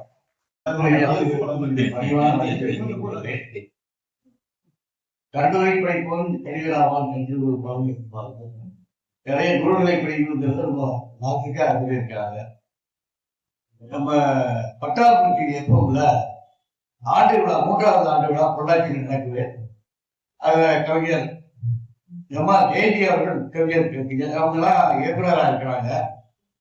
நம்ம ஆதரவாளர் வாசகவட்டத்தினுடைய ஆளுமைகள், படைப்பாளர்கள், கவிஞர்கள்லாம் அந்த எப்பம்ல தங்களுடைய பங்களிப்பை தெரிவித்திருக்காங்க. அந்த எப்பம்ல என்னை வந்து மக்கள் தொடர்புகளாக நியமித்திருக்கிறாங்க என்பதை உங்களுக்கு தெரிந்து கொள்கிறேன். வாய்ப்புள்ளவர்கள் அந்த நிகழ்ச்சியில கலந்து கொள்ள அன்போடு கேட்டுக்கொண்டு வாய்ப்பு நடைபெறுகிறேன். நன்றி. புதுவை புயல் அடம் இருள் அதிகாரம் நினைத்த அம்பலக்காற்றின் நிசப்தம் நிதர்சனமாய் நிலவும் பொருளில் ஆனந்த ராகம் இருளை கிழித்தது. அடர் இருள் அதிகாரம் நிறைந்த அம்பலக்காற்றின் நிசப்தம் நிதர்சனமாய் நிலவும் பொழுதில் ஆனந்த ராகம் இருளை கிழித்தது. கூவ மறந்த புயல்களும் பிடியிலாத கலைகளும் கட்சிக்காத சிக்க குளிர் குறைகளும் பாயாத ஆறுகளும் பாய்ந்தோடாத புலிகளும் புத்துணர்ச்சி கொண்டு திரும்பின. புயல் ஒன்று பாடியது, புதுமை புயல் ஒன்று புயலாய் பாடியது. வழக்கமான ராஜபாட்டில் வலிக்கு விழுந்த தேர்கள் சம்பிரதாய தடங்கள் சாடி புதிய புரட்சிகரம் இசைத்தது. வெளிநாட்டு பறவைகள் ஏராள வியாக்கியானம் செய்த நிலையில் தமிழிசை காணப்பாடு தடைத்து நின்றதம்மா. சுடர் இருள் அதிகாரம் நிறைந்த அம்பலக்காட்டு இசத்தம் நிரசனமாய் இளவும் பொழுதில் ஆனந்தராகும் இருளை கிடைத்தது. பூவ மறந்த புயல்களும் பிரியாத கைகளும் கட்சிக்கார செஞ்ச கூடைகளும் பாயாத ஆறுகளும் பாய் போடாத புலிகளும் புத்துணர்ச்சி கொண்டு திரும்பின. புயல் ஒன்று பாடியது. ஆம், புதுவை புயல் ஒன்று புதிதாய் பாடியது. வழக்கமான ராஜப்பட்டை வலிக்கு விழுக்கிற தேர்கள் சமுதாய சடங்குகளை சாடி புதிய புரட்சிகளும் இசைத்தது. வெளிநாட்டு பறவைகள் ஏராளமாய் வியாக்கியானம் செய்த வேளையில் தமிழிசை காணப்பாடு தடைத்து நின்றதம்மா. புறாக்களை முன்வைத்து புதிய ஒற்றுமையை முழங்கியது புதுவை புயல். பாமரர் விழித்திட பகுத்தறிவின் உணவை பக்குவமாய் சேர்த்து வாழ்வில் ஓரினம் என்னும் உரிமையை தமிழ்நாட்டில் செய்தது. வெற்றில்லாமல் குத்தில்லாமல் சுத்தமான வாழ்வில் விசத்தமான என கூறியது. பெற்றுக்கு குரல் கொடுத்து குயில் கூறியது. தீட்டென சொல்லி கலைத்த காலங்கள் காணாமல் போயின. உழைப்பவரின் வேர்மை மதிப்பை குரலச் செய்த உலக அரங்கில் குயில் காண ஏராளமான கூட்டம். உழைப்பவரின் வேர்மை மதிப்பை உயரச் செய்தது. உலக அரங்கில் குயிலை காண ஏராளமான கூட்டம். மாநில சமுத்திரம் நாடென்று கூறியது. எங்கும் தமிழ் தனித்தமிழ் நாடே என்று குறிப்பிடைந்தது. புதுவை புயலில் பூபாலம் புத்து குறுங்க புதிய நடை போட்டது தமிழ் கரடி. புதுவெடுத்த பாடல் பாரதிதாசன் புகழ் பாடுவோம் விழாவில். அனைவருக்கும் வணக்கம். இன்னைக்கு நிறைய புதுசா பழமொழிகள் தெரிஞ்சுக்கலாம். தெரியும், அதான் அவங்க இன்னைக்கு நிறைய சொல்லி கொடுத்துருக்காங்க. அதுக்காக நன்றியும் பாராட்டுகிறேன். பாரதி ராஜா பத்தி பேசும் ஒரு செய்தி. அவரோட முதல் படமான அந்த செந்தூர கோயில் அந்த பாட்டு ஜப்பான்ல சூப்பர் ஹிட். அது எப்படி அந்த மக்கள் ஜப்பான் மக்களுக்கு ஆங்கிலமே தெரியாது. அவங்களுக்கு வந்து எங்கேயாவது வெளிநாட்டுக்கு போகும்போது ஓவர்சீஸ் அசைன்மெண்ட்னு அவங்க அப்பாயின்மெண்ட் பண்ணும்போது அப்போ 6 மாசம் இங்கிலீஷ் கற்றுக்குவாங்க, எது தெரிஞ்சுவாங்க. அதான் அந்த நிலைமை. அவங்களுக்கு வந்து ஆங்கிலமே தெரியாது. ஆனா இந்த மொழி தமிழ் மொழி இந்த பாட்டு எப்படி அந்த பாட்டோட இசையா அது அழகான நாயகியா எது அவனுக்கு கவர்ந்ததுன்னு தெரியல. ரொம்ப சூப்பர் ஹிட்டா இருந்துச்சு. பாரதிராஜா நினைவு கூறும்போது அந்த செய்தி எனக்கு ஞாபகம் வருது. சுற்றுச்சூழல்ல வந்து நமக்கு பெரிய சவாலா இருக்கிறது வந்து இந்த கார்பன் எமிஷன். வளர்ச்சி இருந்தா கார்பன் எமிஷன் இருக்கதான் செய்யும். கார்பன் எமிஷன் இல்லாத வளர்ச்சி சாத்தியமே கிடையாது. அந்த கார்பன் எமிஷனை குறைக்கிறதுக்கு உலக நாடுகள் பல முயற்சி செஞ்சுட்டு இருக்காங்க. அதுல சைனா வந்து ஒரு குறிப்பிடத்தக்க ஒரு சாதனை பண்ணியிருக்காங்க. கிரீன் ஹைட்ரஜனை பயன்படுத்தி ஒரு எலக்ட்ரிசிட்டி தயார் பண்றாங்க. அது என்ன டெக்னாலஜி அப்படின்னா, சோலார் பவரும் விண்மில் பவரும் எக்ஸஸா இருக்கிற காலத்துல அந்த எலக்ட்ரிசிட்டியை பயன்படுத்தி வாட்டர் அயனைசர்ல இருக்கிற வாட்டர் வந்து ஹைட்ரஜன் அயனமோ ஆக்சிஜன் அயனமோ மாற்றி அந்த ஹைட்ரஜனை சேவ் பண்ணி ஸ்டோர் பண்ணி வச்சுட்டு பின்னாடி தேவைப்படும் போது அதை பம்பார்ட் பண்றாங்க, பர்ன் பண்ணி பண்றாங்க. பேசிக்கலா வந்து எலக்ட்ரிசிட்டி ஜென்ரேஷன் எப்படின்னா, ஒரு டர்பைன் பிளேட் இருக்கும். டர்பைன்ல வந்து ஆயிரக்கணக்கான சின்ன சின்ன கன்வெர்டர்ஸ் ஃபிக்ஸ் பண்ணியிருப்பாங்க. அந்த டர்பைன் ரொட்டேட் ஆகும்போது அந்த மெக்கானிக்கல் அந்த இருக்கிற கன்வெர்டர்ஸ் வந்து அந்த மெக்கானிக்கல் எனர்ஜியை எலக்ட்ரிக்கல் எனர்ஜியை கன்வெர்ட் பண்ணி அதுல அந்த எனர்ஜியை நமக்கு எலக்ட்ரிசிட்டியா நமக்கு வரும். இந்த டர்பைன் பிளேட்டை ரொட்டேட் பண்றதுக்கு நமக்கு எனர்ஜி வேணும். அந்த எனர்ஜியை தான் பல விதமான டெக்னாலஜி யூஸ் பண்ணி நம்ம கொடுக்குறோம். கன்வெர்டர் தெர்மல் பவர்னா என்ன பண்ணுவாங்க கேட்டீங்கன்னா, ஒரு ஃபர்னஸ் இருக்கும், அதை கோல்ல ஃபயர் பண்ணி அந்த சூட்டை எடுத்துட்டு போய் பாயிலரை ஹீட் பண்ணி பாயிலர் இருக்கிற வாட்டரை ஸ்டீமா மாற்றி அந்த ஸ்டீமை பம்பார்ட் பண்ணுவாங்க. அந்த இதில் வந்து அந்த ஃபோர்ஸில் டர்பைன் ரொட்டேட் பண்ணுவாங்க. இதுக்கு ஆர்வோ பிளான்ட் வேணும், வாட்டருக்கு ஃபர்னஸ் கோல் வேணும், கூலிங் டவர்ஸ் அதெல்லாம் வேணும். இன்னொரு டெக்னாலஜி வந்து வேஸ்ட் ஹீட் ரெக்கவரியில ஒரு மேனுஃபேக்சரிங் இண்டஸ்ட்ரியில இந்த சிம்மில பாத்தீங்கன்னா நிறைய புகை வெளியில போகும். அந்த கேஸ் டெம்பரேச்சர் வந்து ஒரு 250-300 டிகிரி இருக்கும். அதை வந்து பல விதமா எவ்வளவு மேக்ஸிமம் யூஸ் பண்ணுமோ அவங்க யூஸ் பண்ணிட்டு ஒரு 100-120 டிகிரிக்கு அதை குறைச்சு வெளியில கொண்டு போவாங்க. இந்த டெக்னாலஜி இந்த ஹாட் கேஸை எடுத்துட்டு போய் பாய்லர் ஹீட் பண்ணி அந்த வாட்டரை சூடு பண்ணி அந்த ஸ்டீம், அது ஒரு டெக்னாலஜி. வேஸ்ட் ஹீட் ரெக்கவரின்னு அது ஒரு மாதிரி பண்றாங்க. அப்புறம் வந்து நேச்சுரல் கேஸ்ன்னு ஒன்று இருக்கு. நேச்சுரல் கேஸை கன்வெர்ட் பண்ணி அந்த கேஸ் டர்பைன், அது கேஸ் டர்பைனுக்கு பேசிக்கலி எல்லாம் டர்பைன் தான், டர்பைன் கன்வெர்டர்ஸ் தான் பேசிக்கலி. அதை ரொட்டேட் பண்ணதுக்கு எனர்ஜி தான் பல விதமான டெக்னாலஜில இருந்து கொண்டு. இப்ப சைனா என்ன பண்ணிருக்காங்கன்னா, இப்ப இந்த விண்ட் மில்லையும் சோலார் எனர்ஜி யூஸ் பண்ணதுனால அவங்க எந்த இடத்தையும் கார்பன் யூஸ் பண்ண, கார்பன் எமிஷன் இல்ல முழுக்க அது வந்து இயற்கையா ரெனியூவல் எனர்ஜியில வருது. இதனால இதுக்கு பேரு கிரீன் ஹைட்ரஜன் அப்படின்னு சொல்றாங்க. இந்த பிளான்ட் வந்து டிசம்பர் 25, அதாவது 6 மாசம் முன்னாடி கமிஷன் பண்ணாங்க. இது பைலட் லெவல் தான், அதாவது 30 மெகாவாட் தான். இது இல்ல கமர்ஷியல் லெவலுக்கு போகல. 30 மெகா பைலட் லெவல், ட்ரையல் லெவல்ல தான் இருக்கு. ஆனா இது சக்சஸ் ஆயிருக்குன்னு சொல்றாங்க. ஆனா இந்த சாதனை வந்து நிச்சயமா ஒரு குறிப்பிடத்தக்க சாதனை தான். நம்ம எல்லாரும் தெரிஞ்சுக்க வேண்டிய ஒரு சாதனை. வாய்ப்புக்கு நன்றி. வெற்றிகரமாக நடத்தி வரும் நமது செயலாளர் உள்ளிட்ட நிர்வாகத்திற்கு எனது பாராட்டுதலை தெரிவித்து, இந்த வாரம் நமது முனைவர் கனிமொழி அவர்கள் நல்ல சிறப்பான ஒரு பழமொழியை பற்றி நல்லதொரு உரையாற்றினார். அனைவரும் கேட்டு நிறைய மொழியை தெரிந்து கொண்டோம். அந்த அளவில் நானும் எனக்கு சிறு வயதில் கேட்ட இந்த பழமொழியை சொல்லி, வெள்ளம் தின்பவன் ஒருத்தன் கடல் தூக்குவன் ஒருத்தன் என்று சொல்வார்கள். இதில் செயல்பட்டு அதனுடைய பலனை ஒருத்தன் தண்டனை வேற ஒருவன் என்று கூறுவார்கள். அடுத்து அறுக்க மாட்டாங்க வீட்டுல 1008 கருக்கருவான்னு சொல்லுவாங்க. அது மாதிரி இதெல்லாம் தேவையில்லை, அவனுக்கு எந்த திறமையும் இல்லை, ஆனா மற்றது மட்டும் வேணும்பாங்க. இது மாதிரி நிறைய சொல்லிக்கொண்டே போகலாம். அந்த வகையிலே சிறப்பான பழமொழிகளை நாம் அறிந்து கொண்டோம்.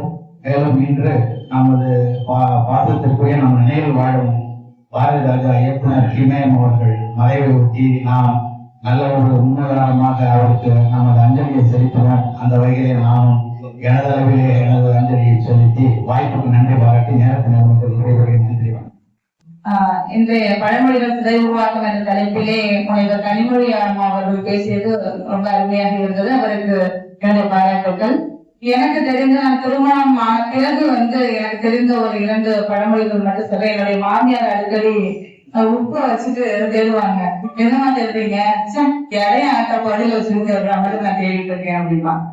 இப்ப இடைய ஆட்டை இங்க தோல்மை தூக்கி போட்டுக்கிட்டு எங்க அந்த ஆடு காணும் தேடுற மாதிரி இங்கதான் இருக்கு பக்கத்துல உப்பு நான் தேடிட்டு இருக்கேன். உப்புன்னு கிடையாது, எந்த ஒரு பொருளா இருந்தாலும் தேடுவாங்க. அதுக்கப்புறம் சொல்லுவாங்க, தன்னுடைய மகனையும் மருமகளையும் குறித்து சில சமயத்துல வேதனைப்படும் பொழுது, சிறுபுள்ள வெள்ளாம வீடு சேராது கதையா இருக்குது 2 கதையும் அப்படிம்பாங்க. சிறுபுள்ள வெள்ளாம வீடு சேராது, அதாவது சின்ன பசங்கள்கிட்ட கொடுத்து வேளாண்மை செய்யறது அவ்வளவு சரியா இருக்காது. அந்த வேளாண்மை நமக்கு வீட்டுக்குள்ள சேராது அப்படிங்கிற அந்த பழமொழியும் நிறைய பழமொழிகள் சொல்லுவாங்க. நினைவுல இருக்கிறத மட்டும் தான் நான் சொல்றேன். இன்னொன்னு தெரியும் நினைக்கிறேன், இருந்தாலும் சொல்றேன். படி தாண்டா பத்தினி அப்படிங்கிற ஒரு பழமொழியை சொல்லுவாங்க. வீட்டுக்கு வெளியே இருந்து படி தாண்டக்கூடாது. பத்தினி அப்படிங்கிறது என்னன்னா ஒரு வரையறை செஞ்சு வச்சிருக்காங்க. பத்தினா வீட்டை விட்டு வெளில போகக்கூடாது, வீட்டுக்குள்ளேதான் இருந்து குடும்பம் பண்ணணும், அது கிடையாது. பதி தாண்டா பத்தினி அப்படின்னு தான் நான் கேள்விப்பட்டேன். பதி என்றால் என்னன்னா கணவன். கணவனுடைய சொல்லை மீறாத பெண் தான் பத்தினி அப்படிங்கிறது ஒரு புதிய ஒரு உருவாக்கமா நான் அண்மையில கேள்விப்பட்டேன். இப்படியாக இன்னைக்கு பழமொழிகள் பற்றி மேடம் நிறைய சொன்னாங்க, அதையும் நாங்கள் தெரிந்து கொண்டோம். அடுத்ததாக இன்னைக்கு இயக்குனர் பாரதி ராஜா அவர்கள் மறைஞ்சிட்டாங்க. 84 வயது. அவருடைய திரைப்படம்னாலே நீங்க நினைக்கலாம், நான் இப்ப ஒரு சின்ன படம் தானே, எனக்கு இப்ப இந்த படங்கள்லாம் பிடிக்க இல்ல. எனக்கு அவருடைய திரைப்படங்கள்ல முதல் மரியாதை மட்டும்தான் எனக்கு இன்னைக்கு வரைக்குமே எனக்கு பிடித்த திரைப்படங்கள் பார்க்கும்போது அது மட்டும்தான். காரணம் என்னன்னு சொல்லிடுறேன், எல்லாருக்குமே அது பொதுவான காரணமாக இருக்கும். என்ன அறிவுக்கு எட்டிய வரை என்ன காரணம் அப்படின்னா, இன்றைய காலகட்டத்துல எல்லா இளைஞர்களும் கண்டிப்பாக பார்க்க வேண்டிய படம் தான் வகுப்பறையிலே மாணவர்களுக்கு சொல்லுவேன். என்ன காரணம் அப்படின்னா, காதல்.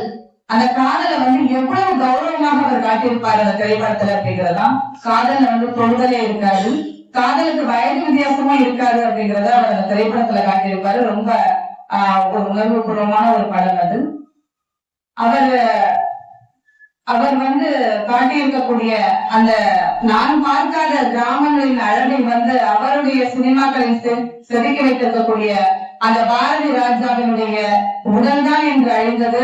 அவருடைய படைப்புகளில் அவர் என்றும் காலங்காலமாக வாழ்ந்தவுடன் இருப்பார். அவர்களுக்கு ஆழ்ந்த இரங்கல் என்று கூறி வாய்ப்பு தந்தமைக்கு என்னுடைய நன்றி தெரிவித்துக் கொள்கிறேன். நன்றி, வணக்கம். அப்பதான் எனக்கு இருந்துச்சு.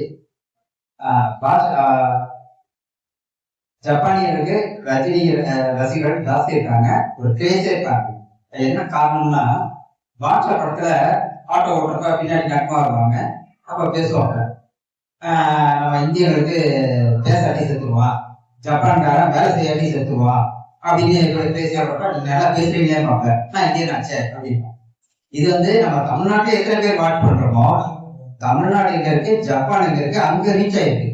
ஸோ இது வந்து நம்மளை பத்தி உயர்வா சொல்றாங்கிறது ஒரு ரீச் ஆக்கி ஒரு தனி, முன்னாடி ரஜினி படம் எல்லா படமும் பார்ப்பாங்க, ரஜினி ஒரு தனி பிளேஸ் ஆக்கி ரஜினி படம் ரிலீஸ் ஆகிறப்ப ஃபிளைட் டிக்கெட் புக் பண்ணி வந்து பார்த்துட்டு இருக்காங்க மெட்ராஸ்ல. அது நம்ம எத்தனை பேருக்கு தெரியும்? 3 இந்த தியேட்டர்ல ஃபர்ஸ்ட் டே அன்னைக்கு ஃபர்ஸ்ட் ஷோ நம்ம ஆளுக்கு எத்தனை பேர் பார்ப்போம்? நம்மளால தனியா இருந்தாதான் பார்க்கணும் இல்லையா? அவன் வந்து பார்த்துட்டு போறான்னா அந்த எந்த அளவுக்கு அந்த தாக்கம் இருக்கு. அதே மாதிரி கமல் வந்து தசாவதாரத்துல படத்துல 10 வருஷத்துல ஒரு வருஷம் ஜார்ஜ் புஷ்ஷா நடிச்சிருப்பாரு. அதுல உள்ள சுயான செய்தி என்னன்னா, நம்ம தமிழ்நாட்டுல அந்த படம் ரிலீஸ் ஆகல, அது ஜார்ஜ் புஷ்ஷோட, அப்ப ஜார்ஜ் புஷ் ஜூனியர் புஷ் அப்ப அங்க பிரசிடண்டா இருக்காரு. அந்த படம் ஃபுல்லா முடிஞ்ச உடனே அந்த சீடியை வாங்கிட்டு வந்து அவர் மட்டும் போட்டு பார்க்கிறார், நம்மளை பத்தி என்ன பேசுறாங்க, என்னெல்லாம் வாட்ச் பண்றாங்க. அது எவ்வளவு ஒரு நம்மளே கவனிக்காத நம்மளை பத்தி வெளிநாடுல எப்படி வாட்ச் பண்ணிட்டு இருக்காங்க பாரு, அதான் ஒரு செய்தி. அதே மாதிரி இந்த புதிய படம் வர்றப்ப அந்த ஹாஸ்பிட்டல தங்கியிருப்போம், அப்ப அந்த படத்தை பொறுத்து பார்க்கறப்ப ஒரு இந்த மாஸ்டர் சொல்லுவார், பாரதி ராஜா, பாட்டி ராஜா, இளையராஜா 3 ராஜாக்கள் சேர்ந்த ஒரு காவியம். ஒரு தனி ராஜா இருந்து ராஜா பண்றப்ப அது நல்ல திறமையா சுவையா இருக்கப்ப 3 ராஜாக்கள் சேர்ந்தா எப்படி இருக்கும்? அதை பத்தி அந்த வார்த்தையை வந்து அந்த ராஜா ராஜாங்கிற மாதிரி சொல்றப்ப அதுல ஒரு ராஜா நம்ம இன்னைக்கு இழந்துட்டோம். அது வந்து உண்மையிலே ஒரு கஷ்டப்படாத விஷயம். நம்ம இன்னும் சொல்லணும்னா ரோஸ் போட்ட காலத்துல நம்ம கிளாஸ் ரூமோட சினிமா வந்து நம்ம ரொம்ப கிளேஸா இருந்து பார்த்திருப்போம். சோ அதை என்றைக்கும் மறக்காது. அவருக்கு அஞ்சலி. உள்ள அனைத்து அன்புள்ளவர்களுக்கும் உலகினருக்கு இன்னைக்கு பேசுறாங்க வந்து என்ன தலைப்புல பேசுறாங்க, சமூக பண்பாட்டு பழமொழிகளை கருத்துல பேசுறாங்க. பழமொழிங்கிறது எதாவது வருது. உதாரணத்துக்கு முன்னாள் கிடையாதுனால முயற்சி இருக்கணுங்கிறது தெரியுது. முயற்சி இருந்தா என்ன ஆகும்?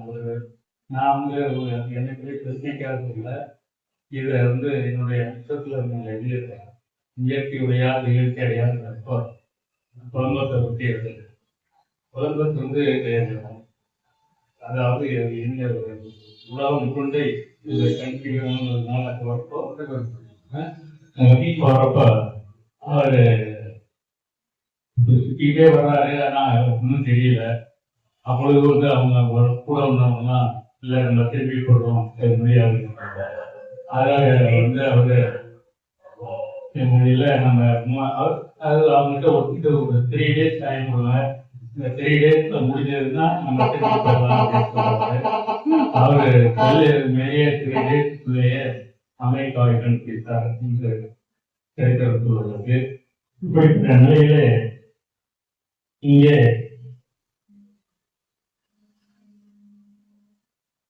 அதுல வந்து நான் எந்த பழமொழி எடுத்து சொல்லாம ஆங்கிலத்தில் பழமொழி சொல்லியிருந்தேன்.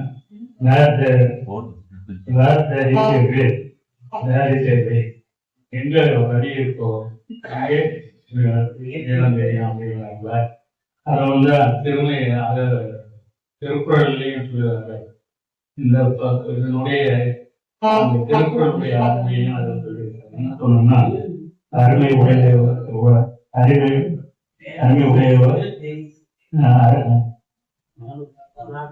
அறிவை உடைத்தது அருமை. சாரி, சரியா அப்படின்னு ஒரு திருக்குறள் சேர்த்து சொல்லியிருக்கிறேன். இப்படி இருக்கிறப்ப இதே இதுதான் இன்னொன்று வந்து குளத்தலவே ஆகணும்னு ஒரு கருத்துள்ளேன்.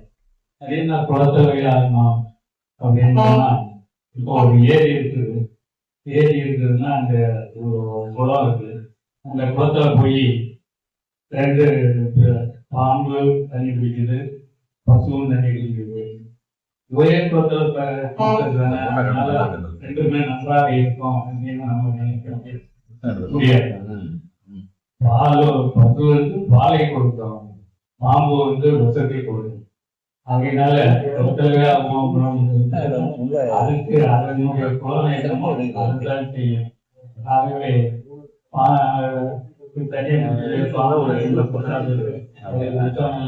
நினைக்க முடியாது. இப்படி எல்லாம் கொண்டிருக்கோம். பேசுவதற்கு இருந்தாலும் வருடத்துக்கு பிறகு குறிப்பு எடுப்பதற்காக இத்துடன் நீங்கள் விடையெடுத்துள்ளேன். நன்றியோம்.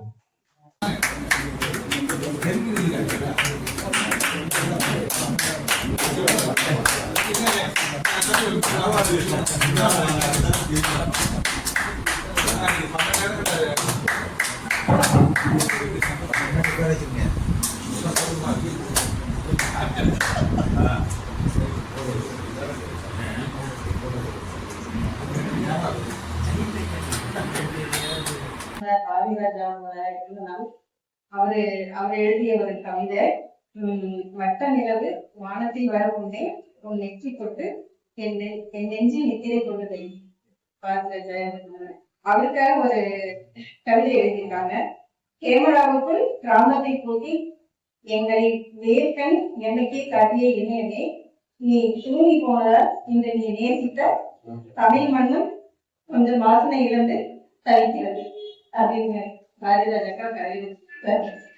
இந்த துணைக்கையாளர்கள் வந்து ஒவ்வொரு ஆளுமைகளையும் கொண்டு வந்து சேர்த்துட்டு இருக்கிறேன். எங்க ராஜகுமாரி சார் அவர்களுக்கு நான் நன்றியை தெரிவிச்சுக்கிறேன். எங்களுடைய வாசலோட தலைவருக்கு நன்றியை தெரிவிச்சுக்கிறேன். சிறப்பான ஒரு பேச்சு நான் சார்ந்திருக்கிற கைமொழி வாழ்க்கை நன்றியை தெரிவிச்சுக்கிறேன். சாரை பத்தி சொல்றதே இல்லை, சாரை மறந்துற எல்லாத்த பத்தியும் மறந்துற சொல்றதுக்கு சிறப்பான மாவட்ட மையநூலகத்துல வந்து தலைவராக இருந்து நடத்திட்டு இருக்கேன். இந்த சாருக்கு நன்றியை தெரிவிச்சுக்கிறேன். நம்மளுடைய நிகழ்ச்சியிலே வந்து தொகுத்து வாங்கிட்டு இருக்க ஜெயக்குமார் சாருக்கு நன்றி தெரிவிச்சுக்கிறேன். நன்றியை தெரிவிச்சுக்கிறேன்.